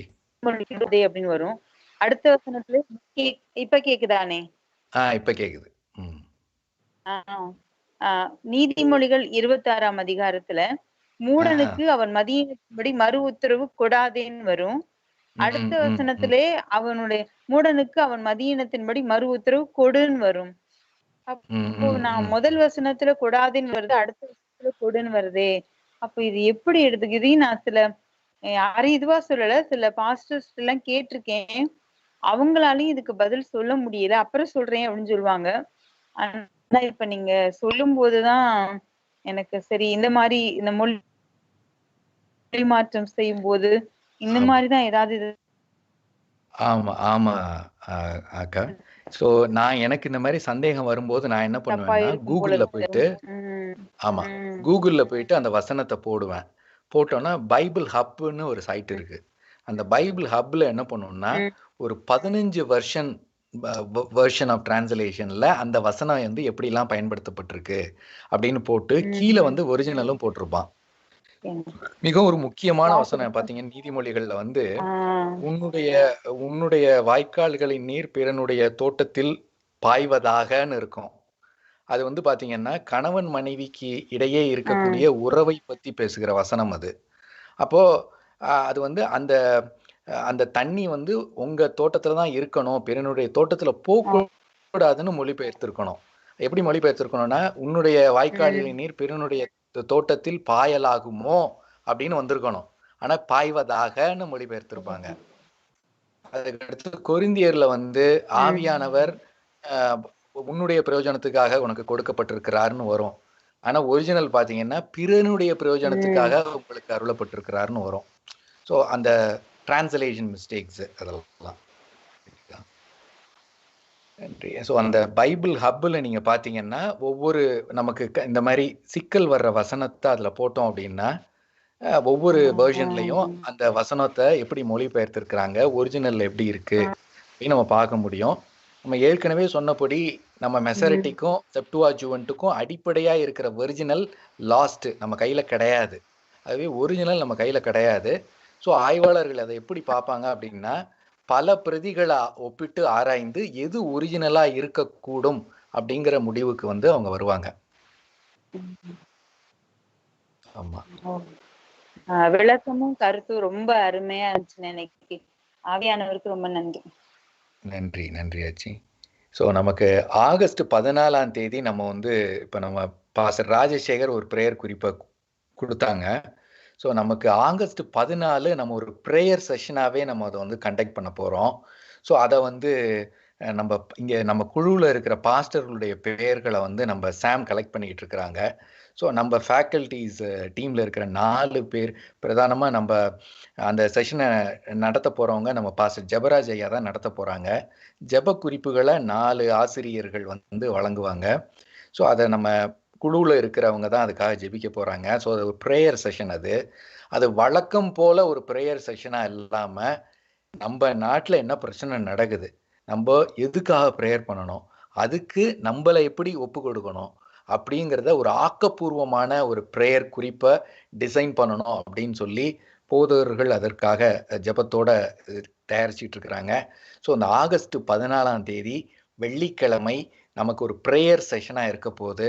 ஆகவே நாம் வந்து முக்கியமான குறிப்புகள் என்னென்ன குறிப்புகளுக்காக ஜெபிக்கணும் அப்படிங்கிறத நம்ம இன்னைக்கு இருக்கிற அரசியலை வச்சு இயேசு பெருமானுடைய பாதத்தில் வைத்து அதை ஜெபிக்க போகிறோம். ஸோ ஏன்னா பொது நிலையில் நம்ம கடவுளே நீங்கள் தான் மாற்றணும்னு சொல்லி நம்ம ரெஸ்பான்சிபிலிட்டியை அவர்கிட்ட புஷ் பண்ணுற ஒரு ப்ராசஸாக இல்லாமல், சாமி என் காரியமாக யார் போவான் என்று கேட்டீரே, நான் போகிறேன் சாமி, நாங்கள் என்ன செய்யணும்னு சொல்லுங்க சாமி அப்படின்னு சொல்லி ஏசப்பா கிட்ட ஒரு கேட்குற ஒரு ஜெபமாக, நம்மளை ஒப்பு கொடுக்குற ஜெபமாக என்னென்ன பாயிண்ட்ஸுக்காக ஸ்பெசிஃபிக்காக ஜெபிக்கணும். உதாரணத்துக்கு இப்போ இருக்கிற கல்விக் கொள்கைக்காக நம்ம ஏன் ஜெபிக்க கடமைப்பட்டிருக்கிறோம், இப்போ இவங்க பிஜேபி கொண்டு வந்திருக்கிற அந்த ரிசர்வேஷன் பாலிசி எப்படி தவறானதுன்னு நம்ம அந்த விழிப்புணர்வை மக்கள் மத்தியில் எப்படி கொண்டு போக கடமைப்பட்டிருக்கிறோம். அப்புறம் இந்து மக்கள்கிட்ட நம்ம பேசும்போது வெறுப்புணர்வு இல்லாமல் நம்ம சகோதரர்கள் அணுகிறதுக்கு அவங்களுக்கு எப்படி அவங்க பரிசுத்தாவியானவர் உதவி செய்யணும், அதுக்கு நம்மளை ஒப்பு கொடுக்கணும்னு ஜெபிக்கணும் அப்படின்னு சொல்லி அந்த ப்ரேயர் குறிப்பை நம்ம குரூப்பில் இருக்கிறவங்க அதை தயார் பண்ணிக்கிட்டு இருக்கிறாங்க. ஸோ ஏப்ரல் 14 ஒரு ப்ரேயர் செஷனாக இருக்கும். ஆகஸ்ட் 14 வெள்ளிக்கிழமை. ஆகஸ்ட் 13 நம்ம அருமை சகோதரர் நாகராஜுடைய நாகரிகங்களுடைய நிறைவு பகுதி. அதில் சுமேரிய நாகரிகம் எகிப்திய நாகரிகத்தை பற்றி அவர் பேசி நமக்கு நிறைவு செய்வார். ஸோ கலந்து கொண்ட அனைவருக்கும் நன்றி. சாம், நீங்க பாஸ்டர் ஜோமன் சுந்தரராஜன் பேசுறேன். இது 26th கிளாஸ் சம்பந்தமா ஒரு கொஸ்டின் பிரதர். இப்போ இந்த 7 laws of நோவான்னு இருக்கு இல்லைங்க பிரதர், 7 laws of நோவாவும் மோசைக் லான்னு சொல்லுவாங்க இல்லைங்களா, அதுக்கு மெயின் டிஃபரன்ஸ் என்ன? எல்லாம் ரெண்டும் ஒண்ணுதானா? அது என்னடா சொல்ல முடியும்? அது நம்ம வரப்போற வகுப்புல அது இருக்குங்க, அதை நம்ம டீடைல்டாவே நம்ம பார்க்கலாம். சரிங்க, ஓகேங்களா? அப்புறம் இன்னொரு இது வந்து நீங்க அந்த சுருள்கள்லாம் ஒரு கேவ்ல கிடைச்சதுன்னு சொன்னீங்க இல்லைங்களா ஒரு கிளாஸ்ல லாங் பேக், அந்த கேவ் பேர் என்னங்க? அதாவது கும்ரான் கேவ்ஸ்னு பேரு. சொல்லுங்க பிரதர். கும்ரான் கேவ்ஸ்னு பேரு. 2 இடத்து, அதாவது பிரதானமா 2 இடம். ஒண்ணு வந்து சவக்கடல் பக்கத்துல கிடைச்ச தோல் சுருள், இன்னொன்னு வந்து கும்ரான் சவக்கடல் பக்கத்திலே தான் அந்த கும்ரான் கேவ்ஸ் இருக்கு. எனக்கு ஸ்பெல்லிங் கரெக்டா தெரியலங்க, நான் அத கரெக்டான ஸ்பெல்லிங் எடுத்து நான் சாட்ல போட்டு விடுறேன். சரிங்க சரி நீங்க. ஆமா, ஓகே. அதுக்கடுத்து எகிப்துலயும் நமக்கு தோல் சுருள் நிறைய கிடைச்சிருக்கு. நாக் ஹமாதி அப்படிங்கிற ஒரு இடத்துலயும் நமக்கு கிடைச்சிருக்கு எகிப்துல. ஏன்னா எகிப்து அந்த நாட்கள்ல ஒரு மிகப்பெரிய கிறிஸ்தவ மையமா இருந்திருக்கு. பல பிரமாணங்கள் உருவாவதற்கு எகிப்து அடிப்படையா இருந்திருக்கு. அதுக்கடுத்து அந்த கிரேக்க மொழிபெயர்ப்பான செப்டுவாஜுவன்ட் உருவாக்குவதற்கும் எகிப்து ஒரு அடிப்படை நகரமா இருந்திருக்கு. ஸோ நம்ம எகிப்தை வந்து ஒரு நெகட்டிவ் கனெக்டேஷனோடய பார்த்துருப்போம். ஆனால் இயேசு காலத்துக்கு பிறகு ஒரு 200-300 கிட்டத்தட்ட ஒரு 500-600 வருஷம் மொகலாய் அந்த இஸ்லாமிய இது வர்ற வரைக்கும் எகிப்து வந்து ஒரு மிகப்பெரிய கிறிஸ்தவ தலமா இருந்திருக்கு. அலெக்சாண்ட்ரியா பட்டணம். ஆமா, நம்ம கிறிஸ்டியா போட்டிருக்காங்க, கும்ரான் கேவ்ஸ் ஸ்பெல்லிங் வந்து போட்டிருக்காங்க, பாத்துக்குங்க. Thanks brother. ஓகே, நன்றி. சோ சாம், நீங்க உங்களால அன்மியூட் பண்ண முடியுதா? பாஸ்டர் கிறிஸ்டி, உங்களால அன்மியூட் பண்ண முடியுமா பாருங்க. ஒரு நிமிஷம். நம்ம ஓகே, அதுக்கு முன்னாடி யாரோ ஸ்கிரீன் ஷேர் பண்றாங்க கும்ரான் கேவ்ஸ் பத்தி. ஸோ அந்த பேரையும் போட்டிருக்கிறாங்க, நீங்க கூகுள் பண்ணி பார்த்துக்கலாம். நன்றி. பாஸ்டர், ஒரு ப்ரேயர் பண்ணி முடிக்க முடியும் அன்பா கேட்டுக்கிறேன். ஓகே, செபிக்கலாம். அன்பின் ஆண்டவரே, இந்த வேலைக்காக நன்றியோடு கூட ஸ்தோத்திரிக்கிறோம். எங்களுடைய வேதத்திலே நீர் கொடுத்திருக்கிற மகத்துவமான காரியங்களை குறித்து நாங்கள் பார்த்து கொண்டு பல நாட்களாய் பல வருடங்களாய் வந்திருந்த நேரத்திலே அதிலிருந்து பலவிதமான சந்தேகங்கள் பலவிதமான கேள்விகள் மத்தியில எங்களுக்குள்ளாய் போட்டுக்கொண்டு ஆண்டவரை கேட்டுக்கொண்ட காலங்களில அதுக்கேற்ற பதில்களை கத்தாவே நீ தந்ததற்காக தேவன் நன்றியோடு கூட ஸ்தோத்திரிக்கிறோம். ஆண்டவரே, வரலாற்றை ஆண்டவரை அறிந்து கொள்ளத்தக்கதாக எங்களுடைய முன்னோர்கள் எவ்வளவு கஷ்டப்பட்டு ஆண்டவரை வசனங்களை எங்களுக்கு கொண்டு வந்து சேர்த்திருக்கிறார்கள் என்பதை புரிந்து கொள்ளத்தக்கதாக ஆண்டவரே ஒரு விவரமான ஆண்டவரே ஒரு நேரத்தை கத்து நீர் கொடுத்தது, அதுக்காக நன்றி. ஆண்டவரே, அருமையான ஆண்டவரை விடயங்களை ஆண்டவரை சொல்லிக் கொடுத்த அவர் பலனுக்காக நன்றியோடு கூட ஸ்தோத்திரிக்கிறோம். ஆண்டவரை நாங்கள் வைத்து ஆண்டவரை நாங்கள் இன்னும் ஆழமாய் நாங்கள் வேதத்தை புரிந்து கொள்ள, வசனங்களின் ஆண்டவரை மகத்துவங்களை அறிந்து கொள்ள, ஆண்டவரை வசனங்கள் மேல் இன்னும் நாங்கள் விசுவாசம் வைத்து ஆண்டவர் உம்முடைய பலனை கொண்டு நாங்கள் வேதத்தை படித்து புரிகின்றத்தக்கதான ஒரு புதிய மனோபக்குவத்தையும் கத்தனை தந்தரல வேண்டும் என்று செபிக்கிறோம். தொடர்ந்து நீரை பொறுப்பெடுத்து வழிநடத்தி மீதமான பாடத்திட்டங்களையும் கத்தனை ஆசீர்வதித்து தர வேண்டும் என்று இயேசுவின் நாமத்தில் செபிக்கிறோம், ஜீவன் உள்ள நல்ல தகப்பனே. ஆமென். ஆமென். ஆமென். ஓகே, நன்றி, மிக்க நன்றி. நன்றி.